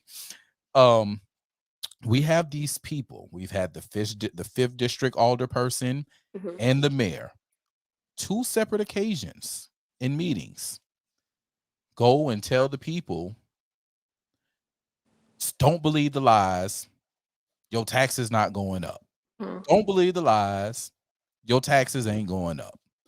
And both times at both meetings, you've had the Chatham County Tax Commissioner walk in either while one person, the mayor, is walking out the door, and the other person sits down at that particular meeting. And at both times, the tax commissioner has stood up in front of the people and said, "Oh no, your taxes are going up this year, next year, and the following year. Your taxes are going up." One time, like I said, the mayor, he had left, so there was no rebuttal that can go, with the mayor. The people could just say, "Wait a minute, he just stood there and told us." She's like, "No, I'm the person with the money. I'm the person doing the counting, and I'm telling you that your taxes are going up." Well, with the 5th district representative who decided to stay in the meeting when the tax commissioner came, the tax commissioner said, same thing. Your taxes are going up this year, they're going up next year, and they're going up the following year. The people turned on said commissioner. Like, wait a minute, you just lied to us and told us that our taxes weren't going up. And here it is, the person who issues us our tax statement is telling us that our taxes are going up. What is going on? So the rhetoric, the truth is outpacing the rhetoric and the lies that they're putting out to Yeah. the people. And as long as the people pay attention, which a lot of us are, like, it's only right if, even if the number stays the same that you're using to multiply, if the number you are multiplying it against is rising, then automatically the number that you get out on the end is going to rise. It's just numerical sense, but this is that common core math that I rail against all the time, right? It's that 2 plus 2 equals 5 math, when that is not the truth. 2 plus 2 is 4. That is just it. And they're getting away from the truth, but the truth is just, it is catching them in every corner, and I love it. And I appreciate you for being a bearer of truth, even when you get the bad rap. I joke at you all the time when I mess with you and say, "Hey, how does it feel to get that Trump treatment, huh?" How's that Trump treatment? You're getting ostracized. Yeah, they're attacking you. You got the fake news coming at you, and this is what the establishment does to true populist people. They do what they can to destroy them. They see they connected with the people.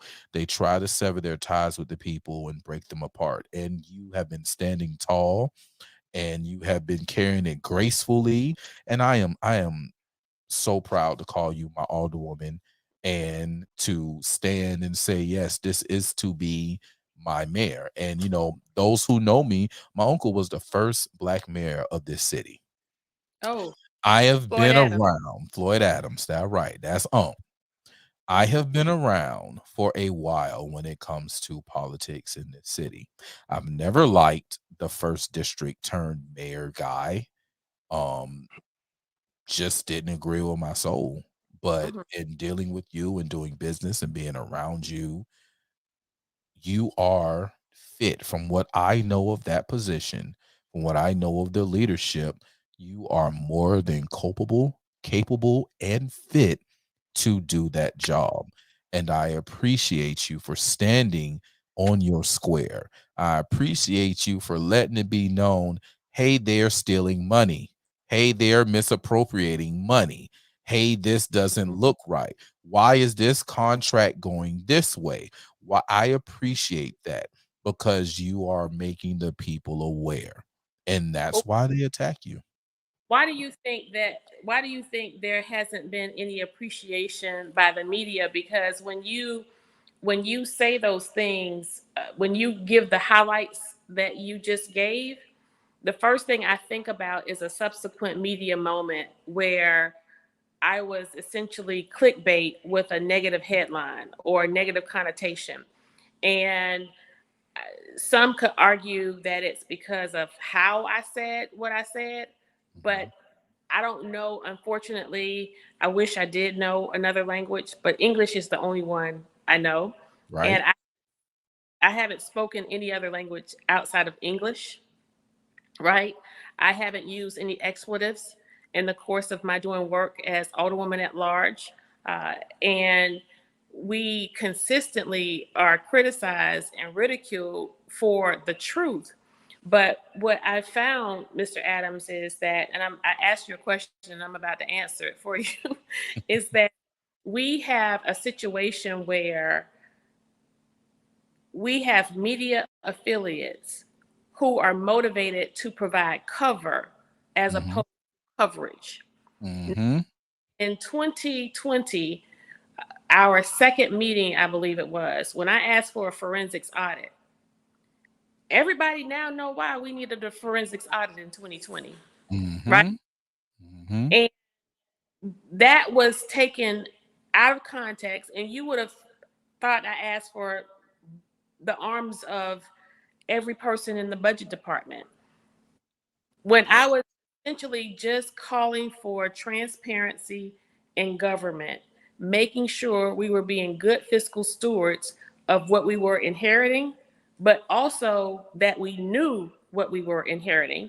Because as you go forth, when you see behaviors consistent with executives and the mayor investing over $500,000 in renovating personal offices that do not have to be renovated, when we see wasteful spending consistent with individuals who get a car stipend and mileage and they get to drive around in a government vehicle, when you see that you are using public servants, sworn police officers for your security detail, when we're down more than 100 police officers.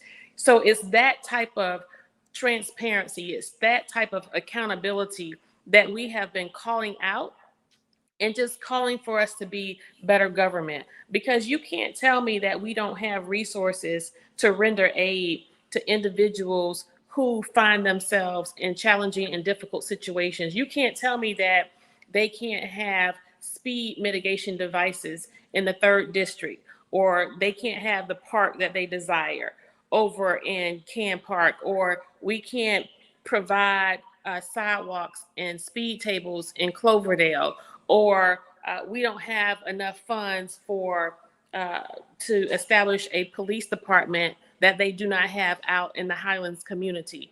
You can't tell me we don't have the money when I'm sitting here at the table and you're asking me to sign off on over $400 million in cost overruns that we can't see, that Right. a contractor just said, oh, and by the way, you know? So it's Mm-hmm. we have to make it all make sense. And now the benefit of where I am is it is making sense to far more people today than it did yesterday. And Absolutely. that on election day, that will be the narrative of the day.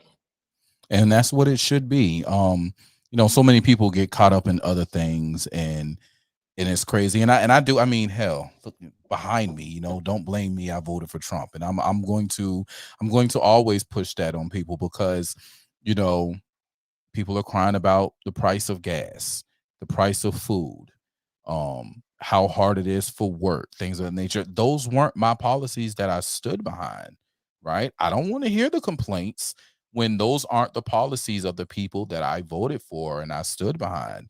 But when it comes to local, I try to separate the two, um, because this is local. And a lot of I think that whole board may have voted for the people who are in control of the country at this time. I don't know. I know that, you know, there were people in the place to be to take pictures and to be good stewards or good leaders or whatever the case may be. That's everyone's prerogative.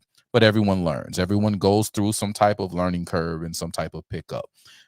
But it's hard for a lot of people to separate.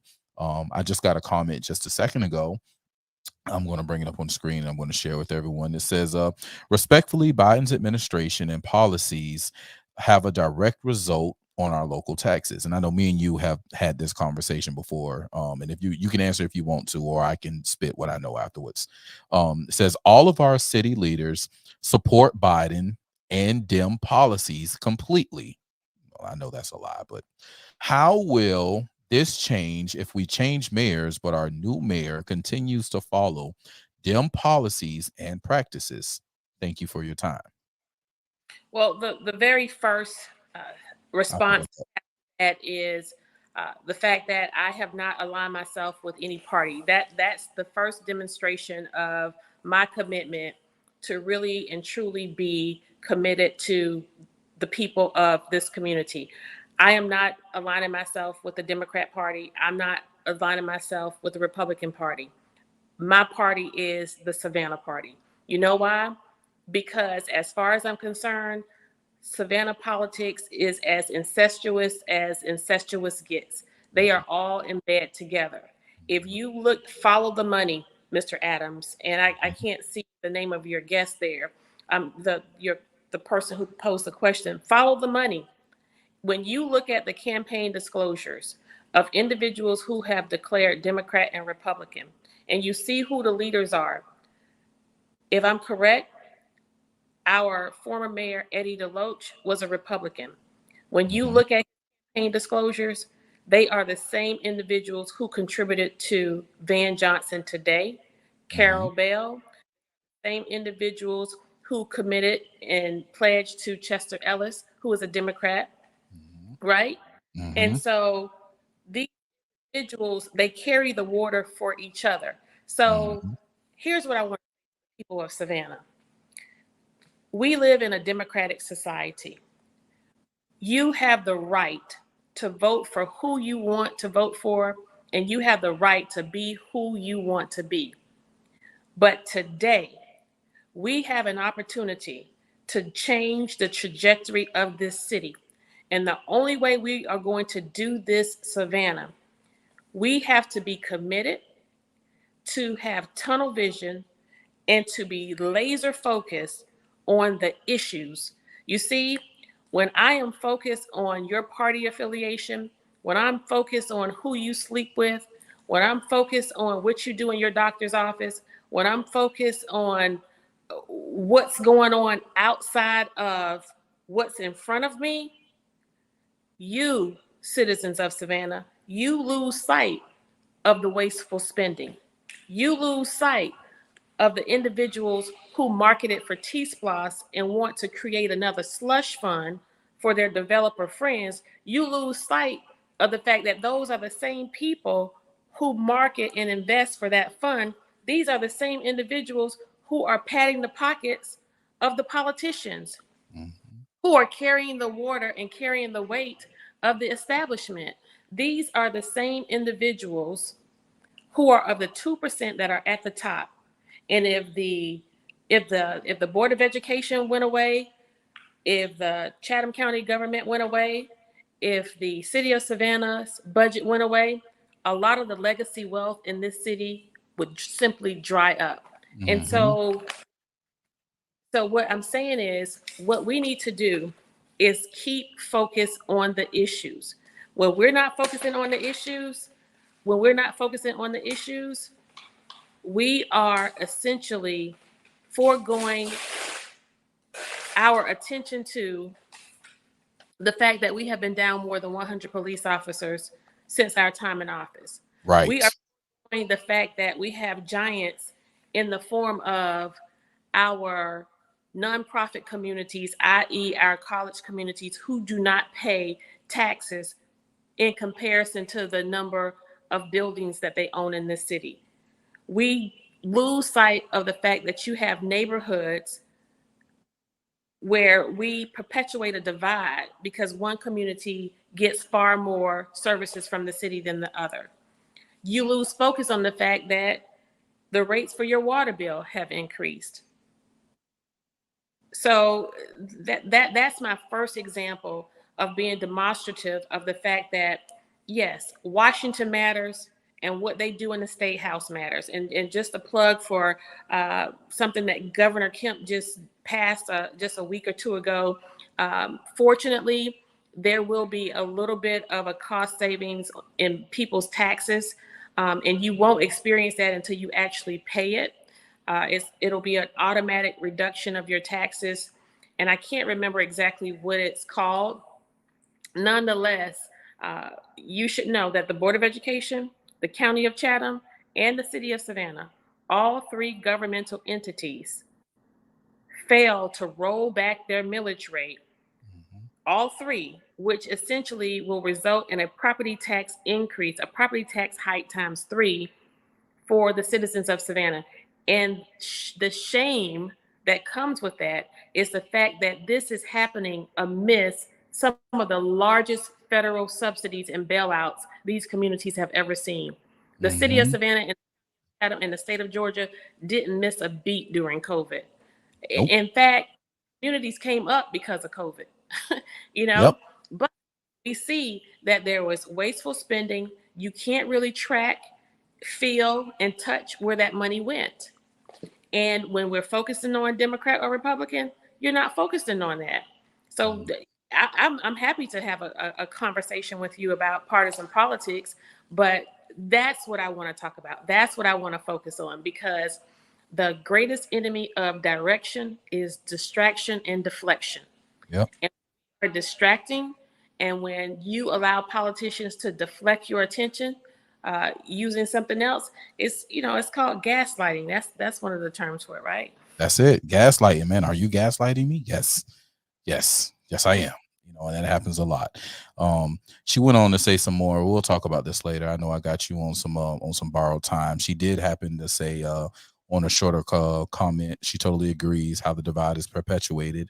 And thank you for the call out of Savannah Chatham County Public School System. You're the first one to do so. And that's what needs to happen. We have to call out our counterparts and our other leaders. Those are your leaders as well. You're a citizen in the city of Savannah, Chatham County. They get paid by your money. It is your right. Although you're a colleague from another municipality, you are a citizen that deserves to say, hey, what are you doing? You're failing us. Why did you raise our taxes? Why? And Right. Don't tell me you're not raising my taxes because you left your number the same. The prices of the worth went up. And if you knew those were going up, then you should have said, hey, we're going to roll back some and we're going to help, because we are in some of the highest inflation times that this country has seen. And it's going to get a lot worse over the oncoming months. So we need people in good leadership of that nature. And we can definitely talk about the uniparty as we know it to be, as we were talking about the people who crossed the aisle and they're supporting Van when they were supporting the other person the last time. That's the uniparty. That's what we call them. The other thing that I want to point out, what's that? Adams, I don't know if you've thought about this, but do you know, for the first time in Savannah's political history, and this is what I say, people, if you just pay attention, you will see the obvious. Mm-hmm. We just have to get off of the Ferris wheel with these folks. For the first time, Mr. Adams, in Savannah's political history, there isn't a Republican or a white person in the mayor's race. Yep. And there's a couple of things behind that. First off is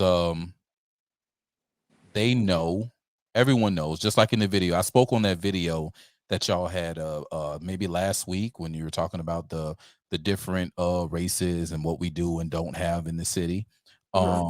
They know that we run this, right? 59.3%, I think, was the number that Ms. Blakely quoted. Mm-hmm. They know that, hey, yo, there's no need to get in that race. I'm going to be crucified. But it's Eddie DeLoach knew that too. But he did. He kept going. He kept going because he was the incumbent, and he was like, you know what? I'm going to run this race. Because I talked to Eddie going in towards the end. Eddie knew what it was. Eddie saw the writing on the wall, and it was just like. When he ran the first time, the dynamic was the same. When he ran the first time, the dynamic, it was still a majority African-American city. We did not have the Trump effect the first time. Okay. And that's, I like to give Eddie a little more credit and recognize that the individual he beat really failed the community. Oh yeah, she did that. Saw it, right? Yeah, she did that. So where I'm going with this is, one of the things Mayor DeLoach said on the campaign trail, and he met with me. For full disclosure, there's a lot of politicians, both Democrat, Republican, black and white, male and female, who came to me when I had absolutely nothing to do with politics in the political world, simply because of my vast social and conscious reach of people. And so some individuals who kind of used me. And so Mr. Deloach was brought to me and he asked me, how can he connect with the Black community? What is it, and how should he address them, or how should he talk to them? And he was wanting to know all of these things about Blackness and how do you say it? What should I do? And I simply said to him the same thing I said to you at the top of the show. It wasn't 40 years at that time. It was probably 35 or 30 years or something. I told him. I said, Mr. Deloach, when you talk to the NAACP, when you talk to the Black pastors, and I was very passionate about this at that time, Mr. Adams, because I was coming off of the cuff of working for homeless families with children in this city and got very little support from the African American community leaders to support that effort through our faith community. I was an executive director of the Rape Crisis Center at that time and had very little governmental support for that agency, where African Americans led governmental entities that held resources that could have easily been allocated to help me do that very important work for victims who were raped and children who were molested. And as an African American leader of this organization, I got little to no support, right? And so I told Eddie Deloach, I looked to him in his eyes and I said, when they ask you what you are going to do for the Black community, you ask them, what has the Black leaders that you have today done for the Black community? Mm-hmm. And you know what? He did it. Mm-hmm. Did it, and that's how he gained their respect. Now, unfortunately, once he got in, they went a little haywire with the investment in bonding millionaires projects and all of the growth and development that we actually see. You know, he and his posse are largely responsible for a lot of the condos and apartments that everyday working class people of Savannah cannot afford right now today. Mm-hmm.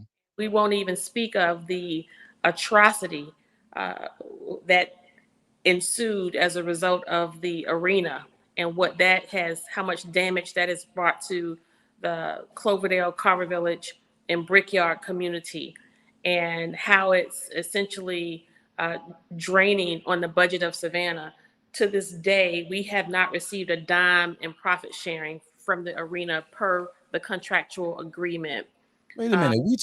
We talked about that 6 months ago. And is nothing still? Nothing. And to this day, the arena still does not bear a full certificate of occupancy from the city of Savannah. But we want to make establishments like Say Hey take their lights down and erase their name off of their building. You can't make this stuff up. It's so much that they do, and this will have to be another show because we could talk about that for like another hour of the different things that they do to hold us back as business owners, to stop us from truly moving forward as as owners, as true stewards and citizens of the city. They don't care about us. They care about the big money people. And I've come to the consensus that, you know what? Let me go ahead and get my big money. Let me be the big money person that I'm supposed to be. Let me go ahead with my demolition company and knock out a few of these contracts that I have. And instead of being the modest pro that's wearing a screen print t-shirt and some J's in a t-shirt or some Nikes and some jeans, yeah, I'm gonna go get the expensive clothes and the expensive car. Let me go be this big money a-hole and then go curse them out in their rooms, right? Let me go do that for the people, since the people will not get off their posteriors and actually make some things happen. At the top of the show, I talked about the organizational chart of this city, where the citizens set on the top of this here pyramid, and then it's the mayor and alderman or alderwomen, and then it's the city manager's office, and so forth and so on. But the people sit at the top. And unfortunately, they don't understand it. We have leaders like Van Johnson. Like when I went during the reading or of the speaking out against the raising of the millage rate or the changing of the millage rate to roll it back, and I read the Constitution where it clearly says that, hey, you are a government of the people, you're completely amenable to them, you're here for the better good of the people. Well, what is he talking about? Is what he's saying have to do with what we have going on? Well, I think he's speaking to the due process. No, broad, I'm not speaking to the due process. I'm speaking of the actual process of this government. The fact that you, all of you, to include you, lady city attorney, is amenable to we the people. Period. Mm-hmm. Don't try and chastise me. And I appreciate you for speaking up. And I appreciate Benetta Lanier for speaking up when they want to berate, chastise, and feel like they're going to educate us when y'all supposed to be listening to us. When y'all supposed to hear what we say and how we feel about these taxes being raised, about this number being rolled back.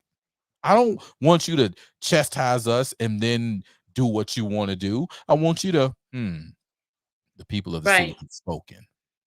I don't Well, think. and the other also, Mr. Adams, is these made up imaginary emergent scenarios that they present. So in the previous year, it was acknowledged that the millage rate couldn't be rolled back because of a goal to pay incoming police officers a higher wage, right? Higher wage. I remember that. To give increases. I challenge anybody to ask any police officer you know about the raise they supposedly got, and you will get.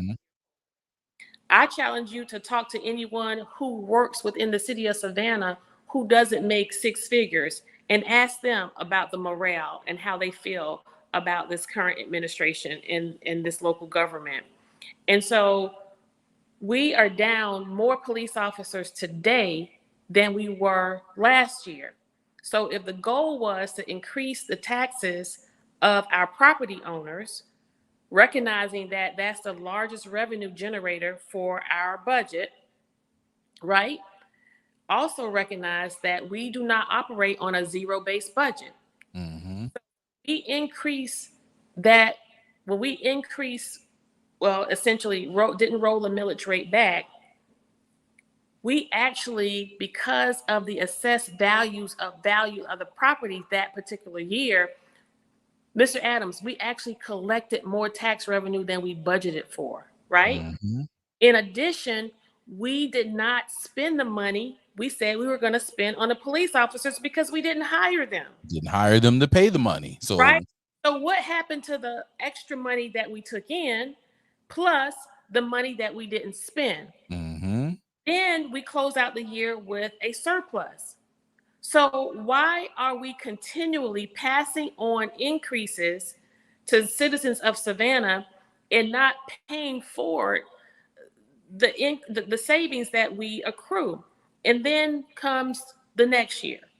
This year, it's stated that we cannot afford to keep the millage rate, roll the millage rate back because it's the lowest that it's been in over 30 years. Well, I submit to you, it's not the lowest that it could have been.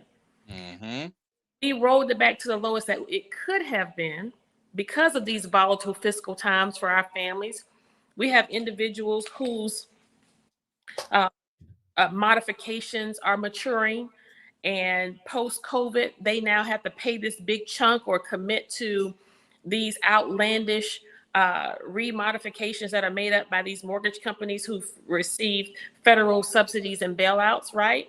And they're not passing it on. And so then you see a continuation of that same behavior on the local level, where we are recipients of federal subsidies and bailouts, and we're not passing it on. But instead, on top of that, we are increasing people's property taxes under the guise of this year mitigation for flooding and infrastructure. And we need to fix the infrastructure for flooding. And we create this excitement because we just had this heavy rain, and you saw what happened. Well, guess what? We've been having heavy rains in Savannah for 30 years. But what happened with those SPLOS dollars that you've received? I was wondering the same thing. I'm sitting here looking like, wait a minute. I know that we've had SPLOS that fix drainage issues. We put SPLOS towards drainage issues. Yeah. Why do we have to put this millage rate, this here tax of the everyday people onto into drainage? It just doesn't make sense when we can put it on SPLOS.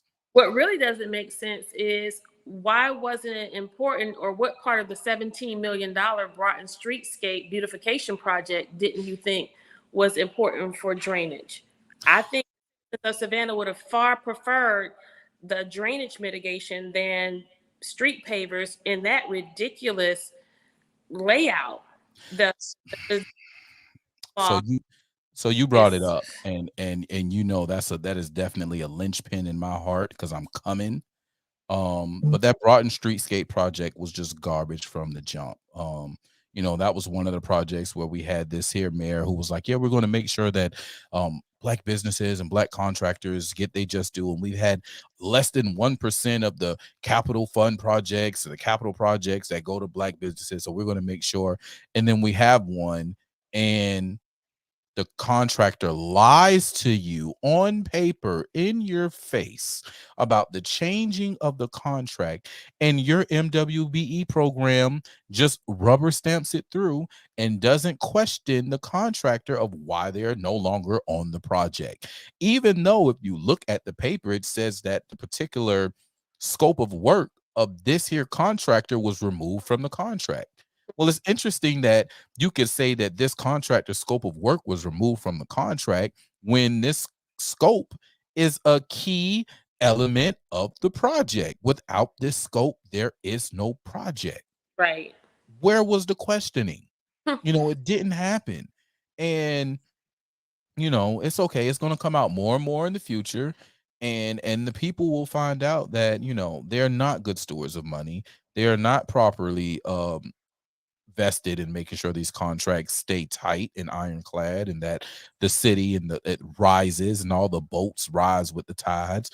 No, they have certain people who are going to rise in the tide, and others they're going to let fall by the wayside, or at least they're going to attempt to let fall by the wayside. But with people like me and you, and I see Brother Mike McCann has joined us in the chat, as you know, people like this speaking up, being true leaders of the city, we're going to make sure that all of this is addressed and the people get what they need out of us. And what I want to say to that, Mr. Adams, and this is why I appreciate you and your show, I want to help citizens recognize that we live in a democratic society, right?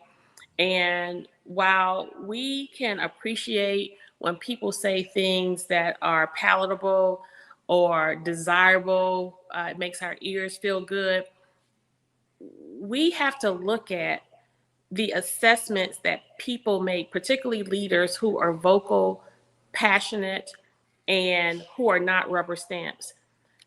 I don't perceive a lot of what I do and how I do it as calling people out or calling things out. Here's my position, Mr. Adams. If you are man enough or woman enough to make a decision, you make a decision that affects the greater public, and you do it, and it's recorded, and it's in real time, what precludes me as an opponent to what you did or what you said? Why do I have to be the bad guy for simply pointing out the decision that you made? Exactly. And so we have to stop. And this is also to another point you were making as I was coming in. Helping individuals recognize that when you talk about something, related to the Black community or marginalized or working class community, or when we talk about African American issues, it does not mean you are racist. Mm-hmm. It simply is distinguishing what is factual. Mm-hmm. And at the end of the day, if someone is not brave enough or courageous enough to talk about the issues, then who will? Right. And just because I talk about or raise an issue related to a marginalized community or an African American person being mistreated does not mean I dislike another demographic, does not mean I do not support white people. It's as far from the truth. And so, what we have to start being is uh, we have to stop being so sensitive, right? Right. So I ran the Rape Crisis Center for a number of years. And in the course of running that advocacy organization, I was very strategic in not only providing care to victims of rape and child molestation through the provision of the collection of forensics evidence. We were also strategic enough and had the foresight to recognize the most important work of rape advocacy is prevention, is stopping it, protecting people, right? And so through research and studies, the Center for Disease Control, CDC, has a body of work that outlays correlation between individuals who commit rape and bullying, right? And so what we did was we expanded on our mission by incorporating a prevention education program where we had good touch, bad touch, body safety, self-defense, and an anti-bullying project, right? The biggest part of the message and the takeaway from bullying is helping people understand what bullying is and what bullying is not, Mm-hmm. right? And so I think a lot of what we have to start focusing on is what racism is and what racism is not. And that's for both Black and white people, Right. right? Because it could be used as a crutch and it can be overly used in some regard, but more than overly used and more than a crutch, there seems to be this sense that we should put a cup over that candle of that light that will never go out. There's a Mm-hmm. reminder daily, even when you look at our local government and Mm-hmm. you recognize the disparity. When I say out loud that we have over 600 bar and liquor serving establishments in this city, and less than 1% of them, 1% are owned by African Americans. I can count like on these two hands how many bar and liquor serving establishments are permitted and licensed on the street of Savannah. Mm-hmm. I got to be able to talk about that. We have to be able to use that as an example Right. for start to establish not just equity, but opportunity. Right. You Which know, is what I'm on, equal opportunity, like not them just coming in and trying to smash and shut us down. Hey, say, hey, you guys got this painted on your building. I'm not going to make you get rid of that now. What we have to do is we have to get you up to code compliance. Or you don't know what the compliance is for the code. Well, here it is. Let me walk you through it. This can't stay here for too much longer now because it's against the code, but in good faith effort, here we go and trying to get you to where you need to be. That's where we have to be as great communal people, as great leaders. I'm experiencing that with my own property over off of Lathrop Avenue. I have this woman who's the code enforcer who's coming through and giving me all types of holy hell about, opening the business. And she called me the Monday after those two banks had closed, right? Those two banks had shut down. And she called me like that following Monday, like, "Hey, I want to see what you're doing about building an XYZ." And I'm like, "Lady, what world are you living in? Like, do you not see that these banks just closed this weekend? Like, if you got the money for me to go and do what I need to do, because you know it's going to cost a lot of money in order to get this back to where you guys want it to be, then we can move forward. But if we don't, hey, leave me alone. Let me cut my grass. Let me keep it up to code as I can, and maybe you guys can get some type of capital programs going on, or you can get some things with some of these banks, or you can go and talk to what's the name of the dang on blank Carver State Bank, and tell them to get up off of some of that CBDG money that they got that belongs to us, so that we can go ahead and start building these businesses back up. But that's not where they're at. They want us to sell this property. They want to push us up out of this property to these big money owners so that they can go and build more sky rises. Well, I ain't letting my property go. It's stuck. It's stuck. It's so far up, it's stuck. It ain't going nowhere. And we're going to continue to build the city that we want and we deserve to see. I done took We you will. well.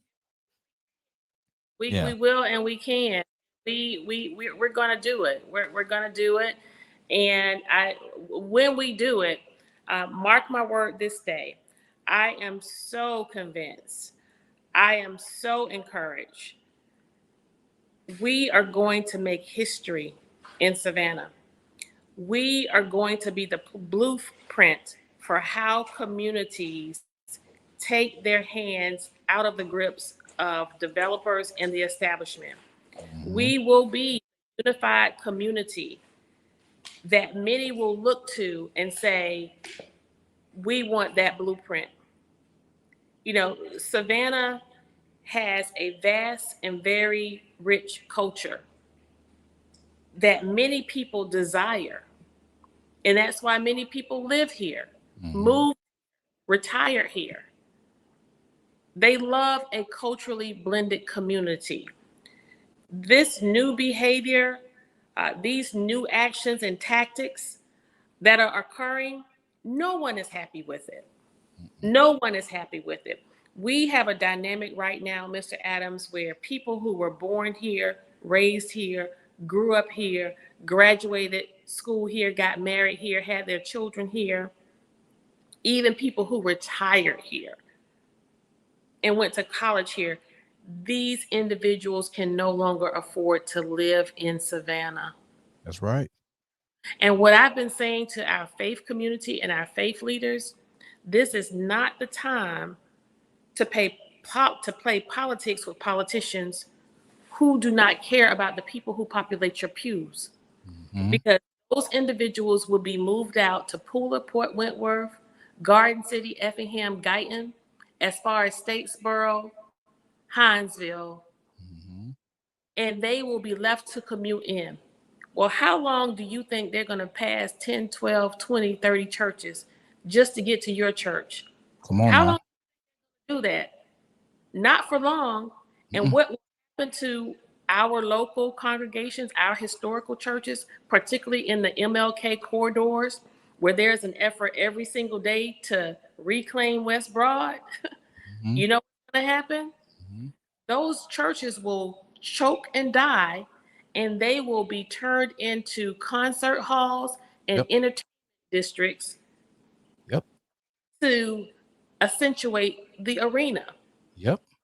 And so we are forecasting in a way in which everybody will be able to see it if we just open our eyes and recognize that this is not the time to align ourselves, pledge allegiance, and have alliances with people just because they look like us, because they played the piano at my mama church, they were my principal, or they taught my grandmama.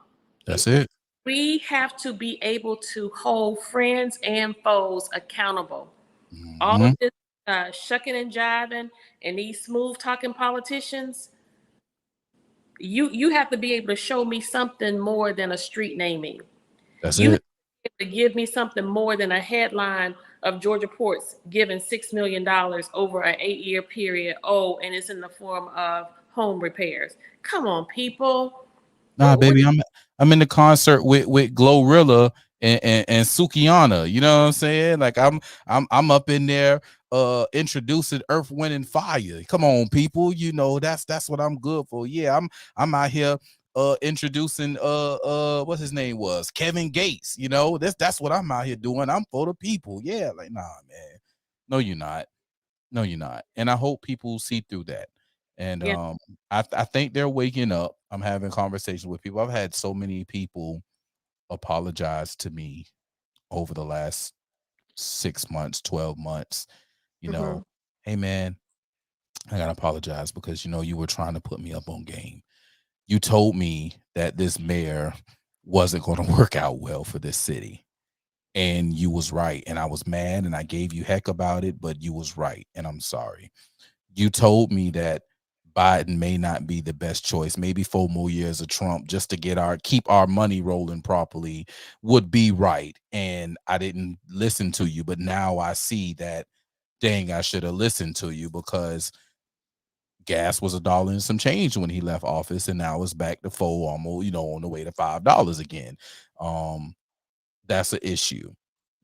So I just want to be politically expedient with people to understand, because yes, I align with a party at the moment, but I more align with the principles of the party. It's not the party I'm just stuck on, it's the principles. I can tell you our principles. It's not, oh well, my mama voted this or my daddy voted this in my case, so I'm just going to vote this. Like, no, there's principles behind this. Mm-hmm. And whenever that I can get people to understand that, hey, we can build our own, because this is a democratically elected constitutional republic. Our constitutional republic is set for us to have representatives through a democratic process. I Mm-hmm. am fine with that. I just need to know that they align with what it is that I align with. And that means low taxes. That means, low as possible regulations. That mean, you doing what's best for us. No taxes out of nowhere. Responsible fiscal spending, right? That's what we look for. Allow me to protect myself. Mm-hmm. You're not going to tell me that you're going to take my guns and you are understaffed with police. That just does not make sense. I'm going to protect myself because I don't even know that the policeman is going to be able to come protect me within 30 minutes, let alone 30 seconds, because this fool is messing with me. You understand? But I think that there are ways that we need to do it. Everyone knows I'm a gun advocate, but I am also for proper training. I am also for education. I am also for safety. That's the only thing that I can agree with that fool that he's done this year. And that is, he wants to hold gun owners responsible for the weapons that they leave in their car. Okay. A broke clock is right twice a day. You know what I'm saying? I'll give you kudos on that, because I'm a gun owner who's like, hey man, why the hell are y'all leaving your guns in your car, man? That's just stupid. That's just stupid. Take them in the house. Mm-hmm. But outside of that, oh man. I want to say to that, I'm not one of those leaders who consistently pick for the low hanging fruit, right? Mm-hmm. That whole notion came about as a result of the uptick in gun violence in our Of community. course. Of course. First of all, you when you make decisions, you have to make decisions from a place of data and statistics, right? Mm-hmm. Does the data say that more of homicide and gun violence, does it say the majority of homicide and gun violence is committed because of stolen guns or guns that were stolen from cars? I do not think that is the assessment. In Mm-hmm. fact, it's not. Mm-hmm. And what we have to stop doing is grabbing for the low hanging fruit and solve the problem. You cannot punish people who are not a part of the criminal element. You cannot punish them when they are not the individuals committing the crime. As Right. easy as you can steal a gun from their car, you can steal a gun from a home. Mm-hmm. To be responsible if a person comes in my house and steal my gun and use it in a crime, right? And so I think the responsible thing is, when and if you detect or know that your gun has been stolen, you report it, right? Report. Right. That Mm-hmm. And you know, that's just like if I left my and I feel so passionate about this, Mr. Adams, because and I hate to make these analogies with a lot of the work that I've done, but it's just in me. So I come from a continuum where victim blaming was the order of the day, Right. because she wore the short skirt, because she had too much to drink, because she was walking by herself alone. That's why you were raped, right? Or because the little girl was frisky and fast. That's why she was molested. Or because the little boy exhibited behaviors that mimicked that he was too feminine. That's why he was molested, right? And so when we hinge on those pieces that blame the victim, we forego assigning the real responsibility to the person who commits the act. And the reason why we do that is because it's too difficult and it's too expensive to really tackle and target really solving the problem. Right. You show me a community that's low in poverty, I will show you a community that's low in crime, period. And And so, that's the key. and unless and until we start to backdoor our way into making sure that we are giving everybody an opportunity to make a living in this community, when we are working hand in hand with our educational system, with our Board of Education, to make sure that these children are being educated and that they can actually read, right? We are not going to ever solve the problems. When we are not doing that mapping and seeing who is committing the crime, who the crime is happening to, because I don't know for sure, but from the alerts that I get, when somebody's shot and killed, 99.8% of the time, it's an African American male Yep. who's African American male. Yep. But look at the city of Savannah budget, and you tell me, where is the investment in stopping that bleed? Show me a direct correlation. And one of the things that I'm most proud of that I have been able to accomplish and achieve on council is, for the first time, amidst increase in gun violence and crime, and everybody was scrambling trying to figure things out, I had a meeting with the city manager, and I said, we have one opportunity to work proactively. Now, this shooting and this wild, wild west that's going on the street today, it may not impact it immediately, but we can start to be proactive by investing in our youth, especially our little league football teams, our cheerleading squads, investing in those programs today so that we are giving coaches extra opportunity and resources to invest in their teams and keep them out of trouble. Give them something to do. My husband runs a strength and conditioning program where he works primarily with male athletes. He has nearly a 100% success rate in those kids coming in and leaving him going into Division I schools, right? Now, a big advantage that they have is that there's a great connection. They have created a community, Right. great connection with the parents, with the guardians, with the school community, with those children's teachers and coaches, right? That could essentially be a litmus test for how we start to engage as a whole community. You know, we have to have a standard. There is a standard.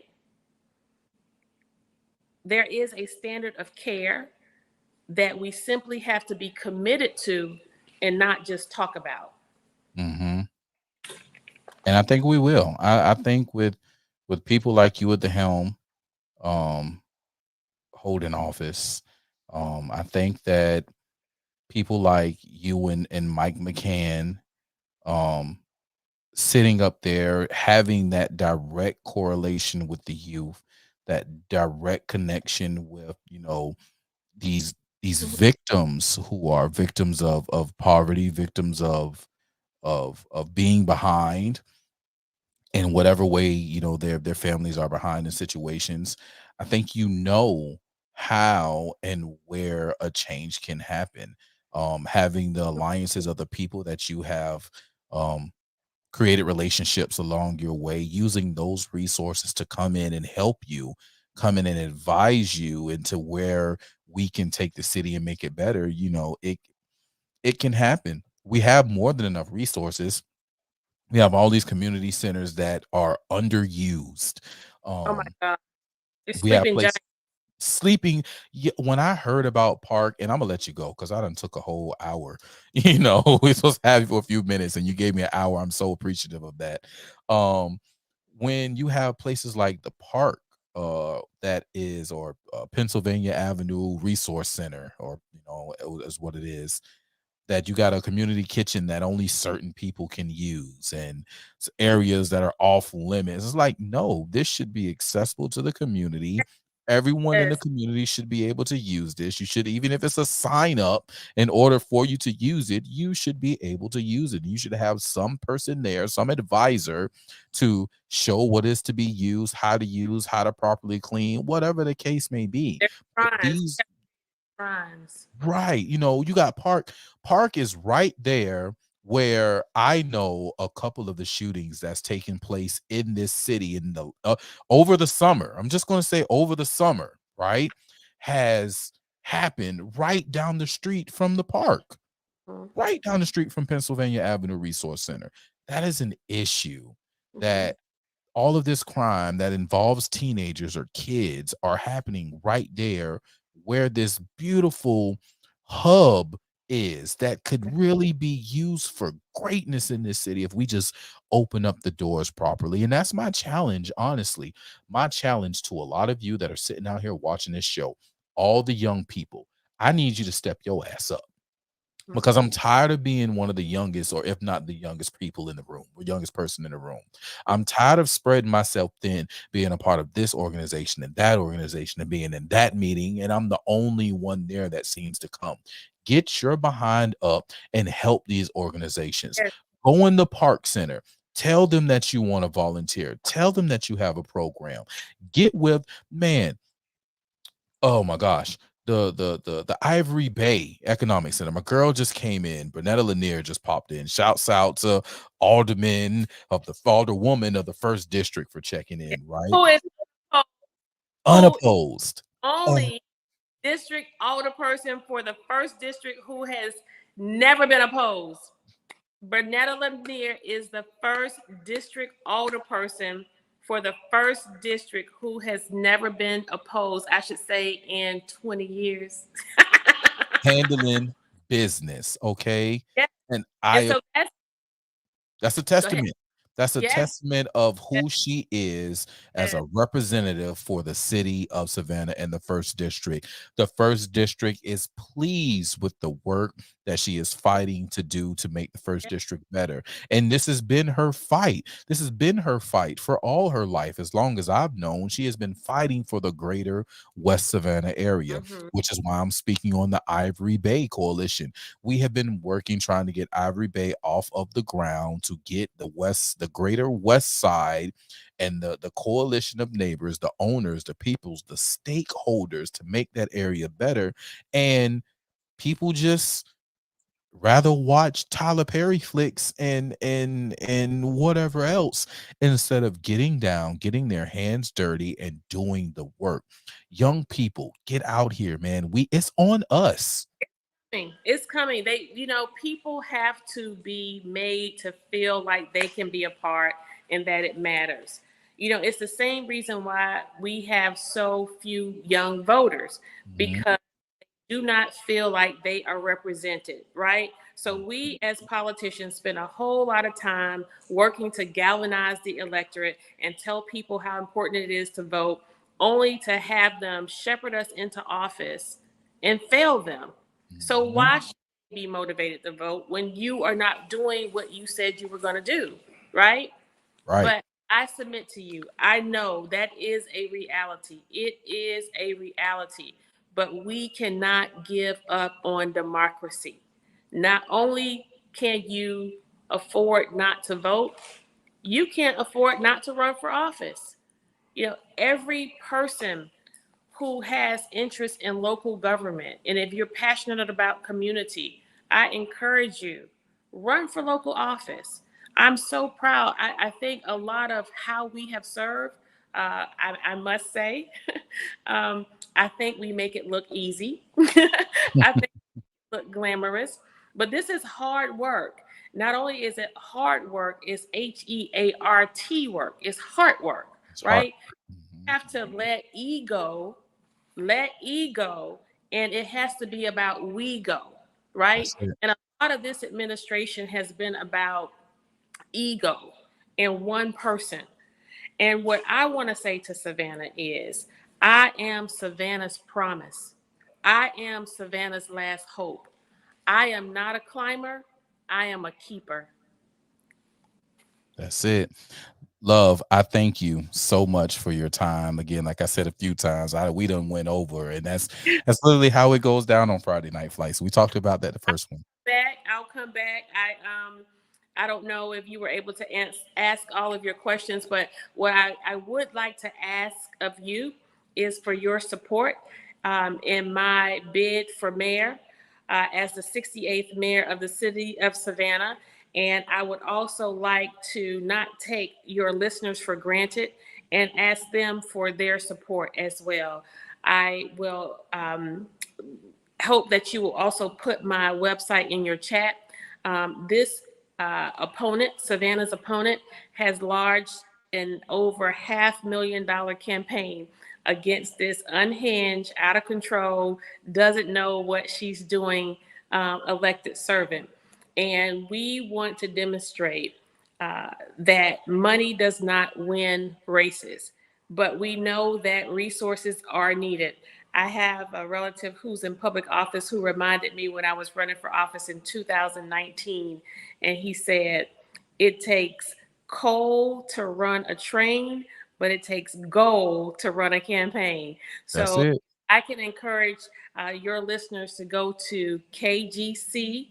That's my initials, KGC68mayor.com. KGC68mayor.com. You'll learn a little bit more about me, my family, my platform, and most importantly, you will be able to give to my campaign by clicking on the donate button. And what I want to say is when you pull my campaign disclosures, you will find that it's people who are investing in Savannah. But when you pull the campaign disclosure of Savannah's opponent, you will see that it's people who are making a down payment on what they want from Savannah. Mm-hmm. And we want to go forth acknowledging that we're going to do what we pledged we were going to do in 2019 when we took the oath and said that we would go forth without fear, without favor, or affection. And that is being the advocate who will speak up, speak out, and stand up for individuals in this community, who will be the servant. And that is making myself available and being humble enough to put self aside and go forth and serve the people in a transparent and authentic way. Absolutely. We're going to take it. We got it. We don't want to run off because the sister is tired now. This is right. I've been campaigning for Savannah and running this race now for 2 years. And so we are going to take this. We're going to start voting early on October 17th. It's early voting. And homecoming week. Make the homecoming trip. Yes. So October 17th is early voting, and election day is November 7th. And so we do not want to leave anything to chance, but we are going to go forth. No runoff. We're just cutting them off. No runoff. Cut off. That's it. No runoff. We just cutting off. People, the link is in the chat, and there it is on the screen. KGC68mayor.com. KGC68mayor.com. The lovely, the talented, the oh so gracious Kesha Gibson Carter Alderwoman at large for post 1, soon to be the 68th mayor of Savannah, Georgia. I thank you for your time. We will get you back on the show soon, and we're going to talk some more. We got a few more questions that we can talk about, but we pretty much hit on some things. Next time we're gonna also focus on a update of the Gold Dome, a true update of the Gold Dome. Because Yeah. outside of running for this campaign, you still got a job that you're doing, and I already know. But I want you to put on the top of the list for our next two topics, the voter suppression, the fact that our legislative process has been hijacked. You know, it takes 5 votes just to introduce legislation and present it. That happens nowhere in America. Nowhere in America does that happen. And the fact that this sitting council has not been in executive session, a place where we handle litigation, in city and personnel. And we've had several lawsuits to settle. We've had several lawsuits lodged against the city that we as a council have not discussed. And the actions of our real estate and purchases and personnel changes and shifts, that has only been done with 3 people. That's the mayor, the city manager, and the city attorney. And it's essentially left up with an expectation for us to vote. That is not how government is supposed to run. So, Absolutely not. Absolutely not. Oh yeah, we're definitely going to talk about that. I'm going to try and get you on. What is this? This is, damn, we are already in September. I'm going to try and get you on at that by the end of September. If not September, we'll talk about it definitely in the top of October. And then I know you're going to come out to homecoming, so you got to stop by the tent on homecoming now, because you know we're going to be broadcasting live out there, and I'm gonna have the Low Country Boil and the chicken again. So it's going down on homecoming. All right. You're speaking my language. Absolutely. Absolutely. All right, love. You have a good night, and thank you for having me on. I will, sweetie. Thank you for coming. Bye. Good night, Anna. Y'all, that's my girl, Kesha Gibson Carter. She's going to be the 68th mayor of the city of Savannah. We calling it, we claiming it in the name of our Lord and Savior. Appreciate her for coming on and dropping all those jewels, dropping that knowledge, man, giving us a moment to look into her, man. I think a lot of people give her such a bad rap because of the fake news media. And it's interesting that the same people who call fake news is the same ones who are following up the fake news when it comes to her. It's so aggravating. But it's okay. We're gonna get through it. We are going to get through it. All right. Nope. I just want to do that. All right. Cool. All right, guys. So I got a couple of comments in here. We're going to address.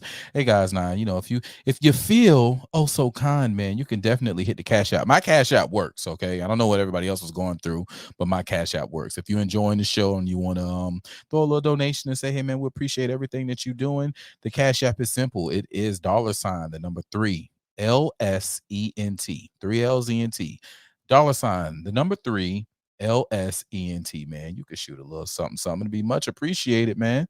It'll be much appreciated because this is hard work right here. This is hard work. Oh man, my boy Mike McCann said something earlier, man. That was really interesting. Shouts out to my chatters, man. The chatters are freaking awesome. I put it up on the screen, but I didn't read it. He says, give the youth something they value and want to be a part of so much they won't risk losing it. A healthy fear of loss, of value for success. That's what they need. You give them something that they're scared to lose and they'll do everything they can to keep it. I'm one of those kids. My pops, my hair, this long hair that I have now, that I still have. I wanted to grow my hair. I wanted braids. I wanted hair. My dad was like, all right, cool. Tell you what, you can grow your hair as long as you stay out of trouble. I stayed out of trouble all the way to my 8th grade year. I got in one fight. It wasn't really my fault, but he tried me and I had to take him up through there. Cut my hair. Nope, not going to do that again. Grew my hair again. All the way out until something happened in high school, somewhere around my 16th birthday. Something happened. Got in trouble, had to cut my hair. After that, never cut my hair again, and I'll be 35 next month. That was something I wanted. It was a healthy loss. It worked. Gave me something that I feared losing, and I did not want to lose it. That was it. So give the kids something healthy to fear losing, and they will definitely stick up to it. Bonetta Lanier, entrepreneurial economic drivers, the Waterworks building. We were promised something with that Waterworks building. We were promised that it was going to be an incubator, a place for businesses to grow and start and flourish, in that economic hub that is the arena. They're trying to get away from that, but we're not going to let them get away from it. We're going to fight. We're going to fight like we ain't ever fought before. Hey, Auntie in the building. Alicia Miller Blakely. Yeah. My birthday is actually 10/22. Homecoming is 10/21, and my birthday is 10/22. So yeah, y'all come turn up with your boy. Savannah State homecoming. I got the plot again. Just look for these two flags. You can't miss me. You'll see the red, black, and green, and the don't blame me. I voted for Trump. It'll be all in the wind. You can't miss it. Just look for the flags. We'll be out there. Let's see. Paula had a couple of comments. I'm going to read this one right here. Too often, young people are told that they are victims rather than being told that they are capable, strong, and can empower themselves. Too often, young people are told that they should look to the government to solve their problems and make them feel better. Well, that is so true. Unfortunately, that also comes from the whole we put all this on God, right? Take it to the altar. God's going to do it all. Someone else is going to take care of our problems.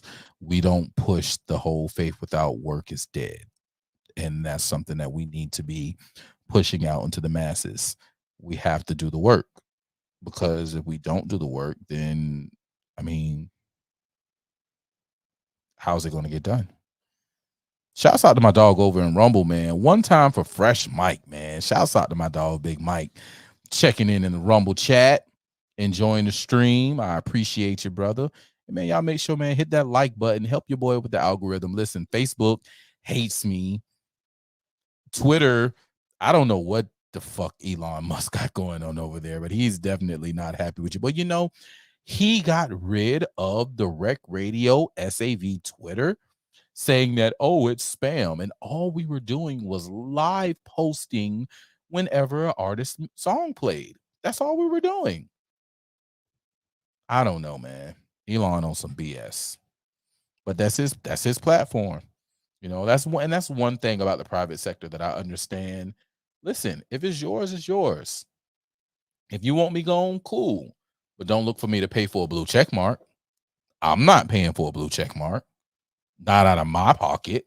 If somebody wants to donate and say, here, pro, here's all the money you need for a year's worth or 6 years, 6 months worth or whatever of Twitter or X blue check mark, fine. You donated, you paid for it.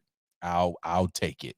But me paying my money to Elon for a blue check mark, and he just got rid of my internet radio station page, well, fuck your boy. For real. All right, y'all. Moving right along. We got a few more things up in this bag we got to talk about. Nah, we got a few things we got to talk about. I ain't letting this stuff go. I ain't letting this stuff go at all. Let's see. Y'all want to take a trip? We're going to take a trip to New York, and then we'll wrap it up here in Savannah, all right? Yo, so we were just talking about, you know, Democratic policies and how people line up with Democrat policies and XYZ. Well, there were some policies enacted by Democrats when the resident in chief became the whatever the hell Biden is. And well, one of the things that they were adamant on was the illegal immigrants and how They were going to make sure that they were taken care of and they weren't going to get kicked out. And they even were going to create sanctuary cities. All right. Well, check it. Those sanctuary cities are starting to bust them across the head. See, first it was Chicago. But now we got New York. So here's how things started. All right.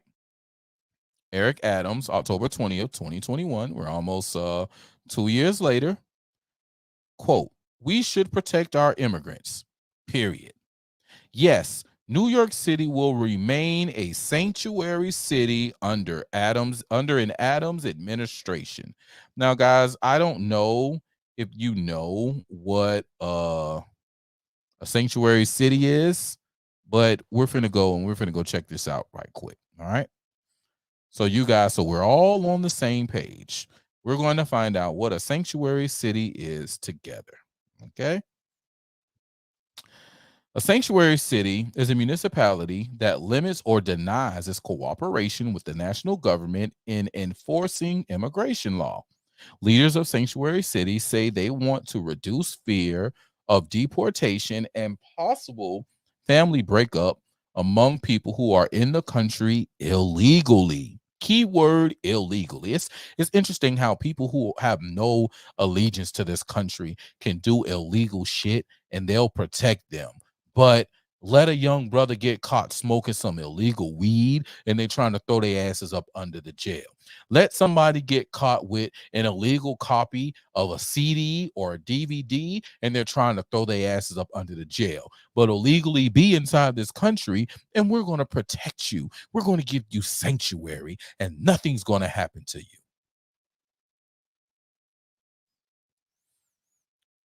So that let's see, break up among people who are in the country illegally, so that such people will be more willing to report crimes, use health and social services, and enroll their children into school. Interesting, they don't pay taxes though.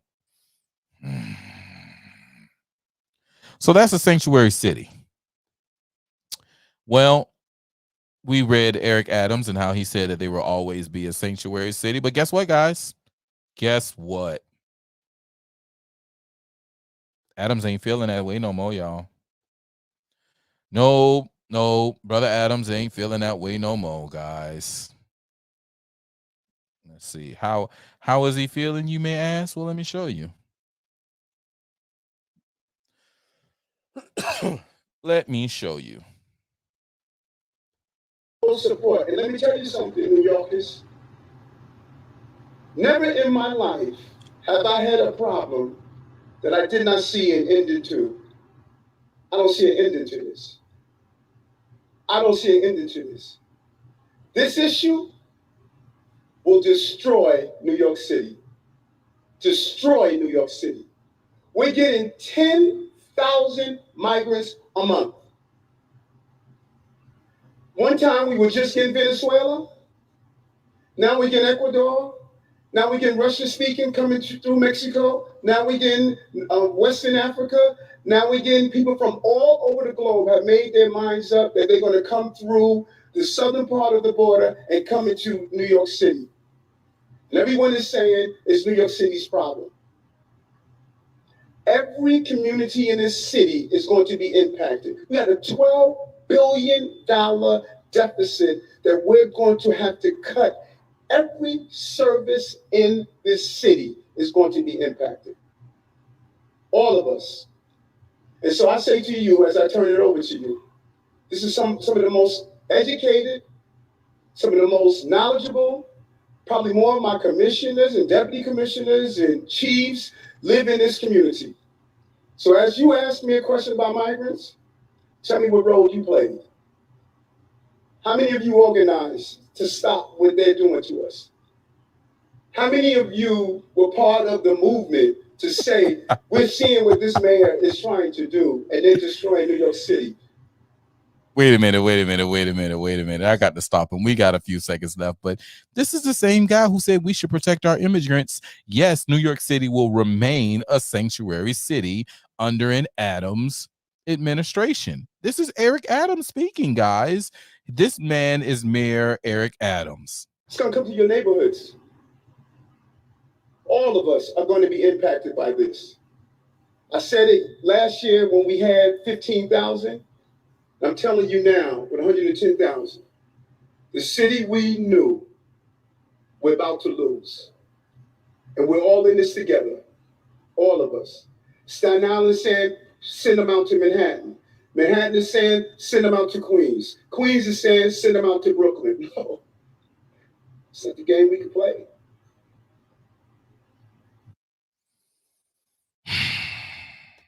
When I hear that, the only thing comes to mind as I read his tweet from 2021 and then hear him say that, there's only one thing that comes to mind, guys. I'm surrounded by idiots.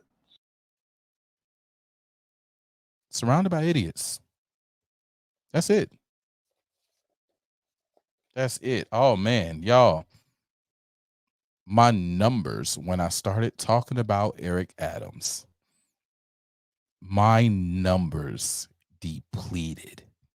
You know why my numbers depleted? You can't handle the truth. That's why my numbers left, y'all. They can't handle the truth. They can't handle the truth. But it's okay, because New York looks like shit. And it's all Eric Adams' fault, and it's liberals' fault. It's Democrats' fault. You know, some people can't address the fact, you know, of Democrats and Republicans and the shit they do wrong. But over here, we hold the candle up all the asses. Oh, man. Okay, guys, we got a couple other things to talk about. I don't know if you guys have heard, but let me show you this.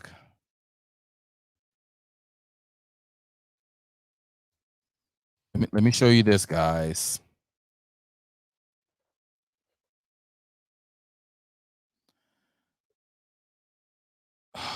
USA Today,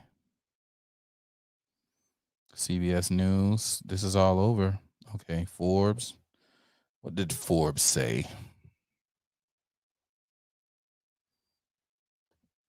This is happening, guys. This is happening right now.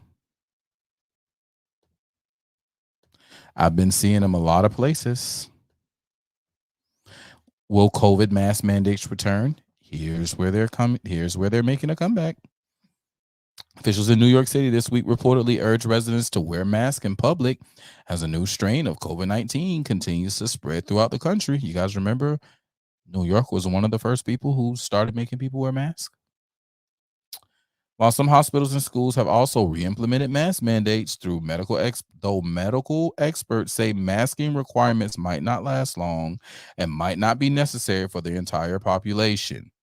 You know why they're not necessary for the entire? Get the fuck off my screen. You know why they're not required for the entire population? Because they don't work. If masks worked, we wouldn't be here with COVID right now. If the vaccines worked, we wouldn't be here with COVID right now, but they don't. And now y'all I'm not complying. And I would urge you not to comply. Do not give these tyrants the nut. Do not give them that tickled good feeling that you are falling right in line with their foolishness. Don't do it. Don't do it. My goodness. I'm gonna get through these things pretty quickly, guys. The next thing, let's talk about this. Okay, you guys, have you heard the name David Archie yet? Have you guys heard who David Archie is? I'm going to introduce you to David Archie. See, right now Trump's going through some shit. Trump told y'all that they cheated in these elections. And didn't nobody want to listen to Trump. Well, now we got Big Brother Archie. Big Brother Archie, I need you to talk to these people, Big Brother Archie. This is down in Jackson, Mississippi, or the Jackson area of Mississippi. McKinsey live from the Hinds County Courthouse. David Archie is claiming election fraud and corruption after being defeated by Anthony Smith during Tuesday's primary. 12 News' Tia McKenzie is live from the Hinds County Courthouse with more on the war of words. Tia? Melanie, many allegations are being thrown around Hinds County Supervisor blaming his loss on what he calls election fraud. Smith received 63% of the votes and Archie received 37% of the votes during the primary election. This is corruption and fraud at its best in Mississippi. Archie describes the election outcome as a high-tech election heist. ES&S, which is election system and software, has been together on the winning side for these candidates. He says this has happened in other communities across the state, including Yazoo and Hinds counties. Attorney Lisa Ross refuted the claim and says there was no machine manipulation and that former Hinds County Election Commissioner Tony Johnson is innocent. The voters went into the polls, and this time they did not choose Supervisor Archie as they did in the past. Now, this is not Supervisor Archie's first time mentioning that there were voter irregularities when he lost an election. And the way to prove fraud in voter election cases is, first of all, let's go review the ballots. Anthony Smith says he trusts the system and believes voters want to see change. I'm no stranger to politics. I just not been in the scene. I've been working in the background. So I've been helping people for over 30 years. So I'll stay committed and I will help people because I am a man of passion. I'm a man of God. And I believe that we have to help each other. You got the Bible says if you don't forgive anybody then for what they done, then neither will they be forgiven. I have faith in Tony, and Tony did nothing. Tony absolutely did nothing but help. Archie says he wants a thorough investigation, going to the district attorney's office to meet with attorney Jody Owens. Archie says they are set to meet in the near future. Archie says he will ask agencies, including the FBI and the Department of Justice, to intervene. Now, And WJTV did reach out to ES&S election system. We'll keep you up to date as we learn more. Live in Jackson. So David Archie. Y'all, David Archie is a Democrat. David Archie is an NAACP Democrat. David Archie has been a part of their process for a long time. David Archie knows where the bodies are buried. Yes, he do. David Archie knows where the bodies are buried. I know he knows that they've been cheating for a long time, and he got the information. It's all coming down on their head, people. And you can't tell me it ain't possible because we had it happen right here in the state of Georgia with Michelle Long Spears. She was a Democrat, but she was a little white lady Democrat. So when she said that her election was stolen, they damn sure jumped on it and they fixed it. Oh, it was just a glitch, but it was only in this one county. Bullshit. A bullshit. It was only in this one district. A bullshit. It was across the whole state of Georgia. You're not going to tell me that a lady was slighted 3,000 votes in one district in one county, and there was not no issues in all 159 counties, and Trump only lost by 11,000, not even 12,000 votes. Well, shit, her ballot was off by 3,000 votes in one district in one county. And there's 8 districts in that county. What if all of them were off 3,000 votes? We got to think. We got to think, people. We got to truly think. We got to truly use our mind. All right, y'all. A couple of local stories we got to talk about. I'm gonna start on something crazy, and then we're gonna end it off with something that's, a little heart wrenching, but it's still a feel good at the end of the story. Let's go here. So, y'all, Auntie Jackie. And I wonder if I don't think I have any more older people in here, but if you guys catch this replay, we need to talk. Because, you guys just gave her a new liquor license for what was going to be Sloppy Toppy. Former controversial bar owner sentenced to 18 months in prison. The former owner of Liquid Cafe and controversial bar, formerly known as Sloppy Toppy, has been sentenced to 18 months in prison for bank fraud, as well as concealment of a felony, according to the U.S. attorneys with the Southern District of Georgia. Jacqueline Semesso, 55, of Savannah, submitted a fake pandemic relief loan application, which resulted in losses of $570,736.87. Y'all gonna quit with this PPP loan. Y'all think these people is playing with y'all. They are not. Judge ordered Semesso to pay restitution in the amounts, as well as hand over a money judgment in that amount. A consent order was also entered by the court, which forfeits her interest in a certificate of deposit of $350,236.54, as well as a bank account of $3,520.91, which both contained fraud money seized from her during the investigation. Back in February, Semesso attempted to apply for a liquor license for her bar Sloppy Toppy, was denied due to pending federal charges. The bar later changed its name to Henry Street Bistro and came under new ownership earlier this summer. Oh, okay, that's how they got the new liquor license. According to the Phoenix Report, Semesso was also arrested in 2012 for hindering apprehension and also faced legal trouble in 2005, being held in contempt of court. So, Auntie Jackie, you done fucked up. Now you got to go sit down for a second. Y'all better stop being so damn greedy out here in these streets. I'm just saying. Stop being so damn greedy in these streets. Okay, y'all. Last story of the night.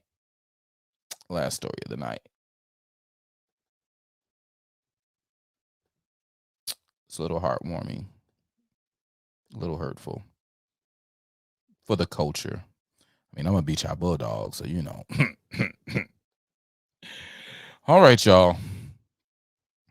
Long time Savannah High boys basketball coach and athletic director, Brother Tim Jordan, has stepped down from both positions as of Wednesday.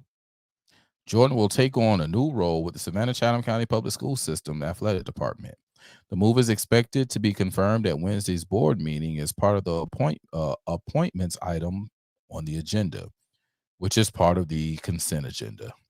Assistant Savannah High boys basketball coach George Brown has been recommended to the school's principal for the head coaching position and to split the athletic director duties with another assistant coach for the remainder of the year. The new venture for Jordan ends the coaching career of one of the area's longest tenured coaches. Johnson started as assistant coach over at Savannah High during the 83-84 season and took over for head coach in 1994. Jordan won one state title during his time, but advanced to the championship game 4 times. Many other high school coaches in the area learned under Jordan, including current Benedictine head basketball coach Frank Williams, a.k.a. Dougie.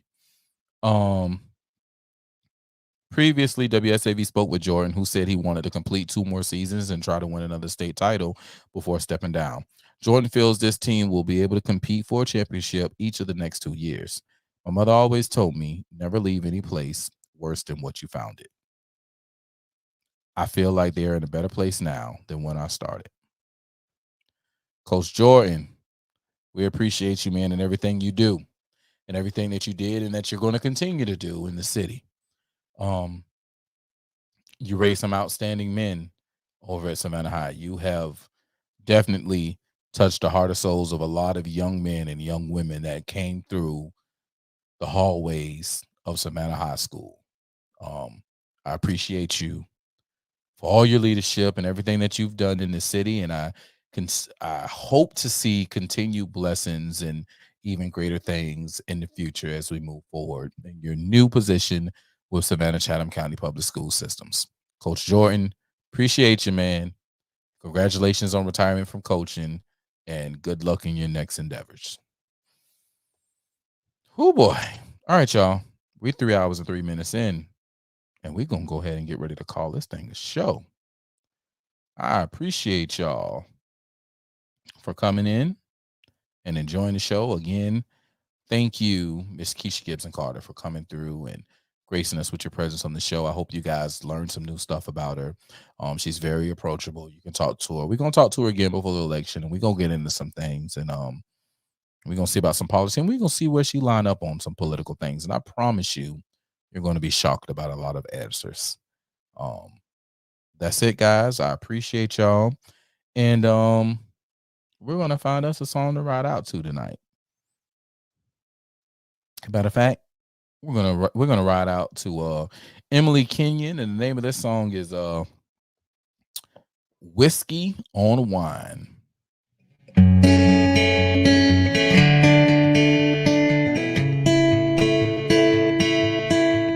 Appreciate y'all. Have a good night.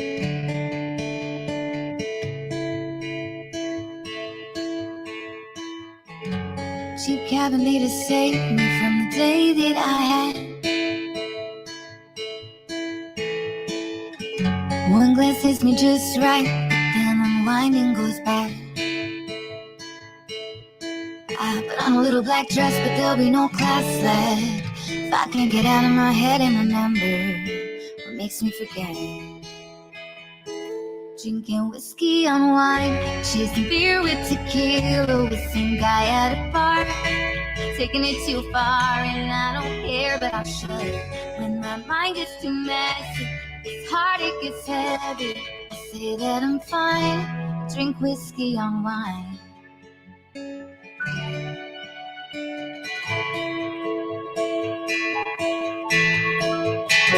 We got a bottle for the table and we're drinking it fast. It's really good at first impression, but that don't mean it'll last. Seem I'll be good, but oh, if I could go back to the one that I still can't get over. Oh, I know that I would. Drinking whiskey on wine, chasing beer with tequila with some guy at a bar. Taking it too far and I don't care, but I should. When my mind gets too messy, it's hard, it gets heavy. I say that I'm fine, drink whiskey on wine.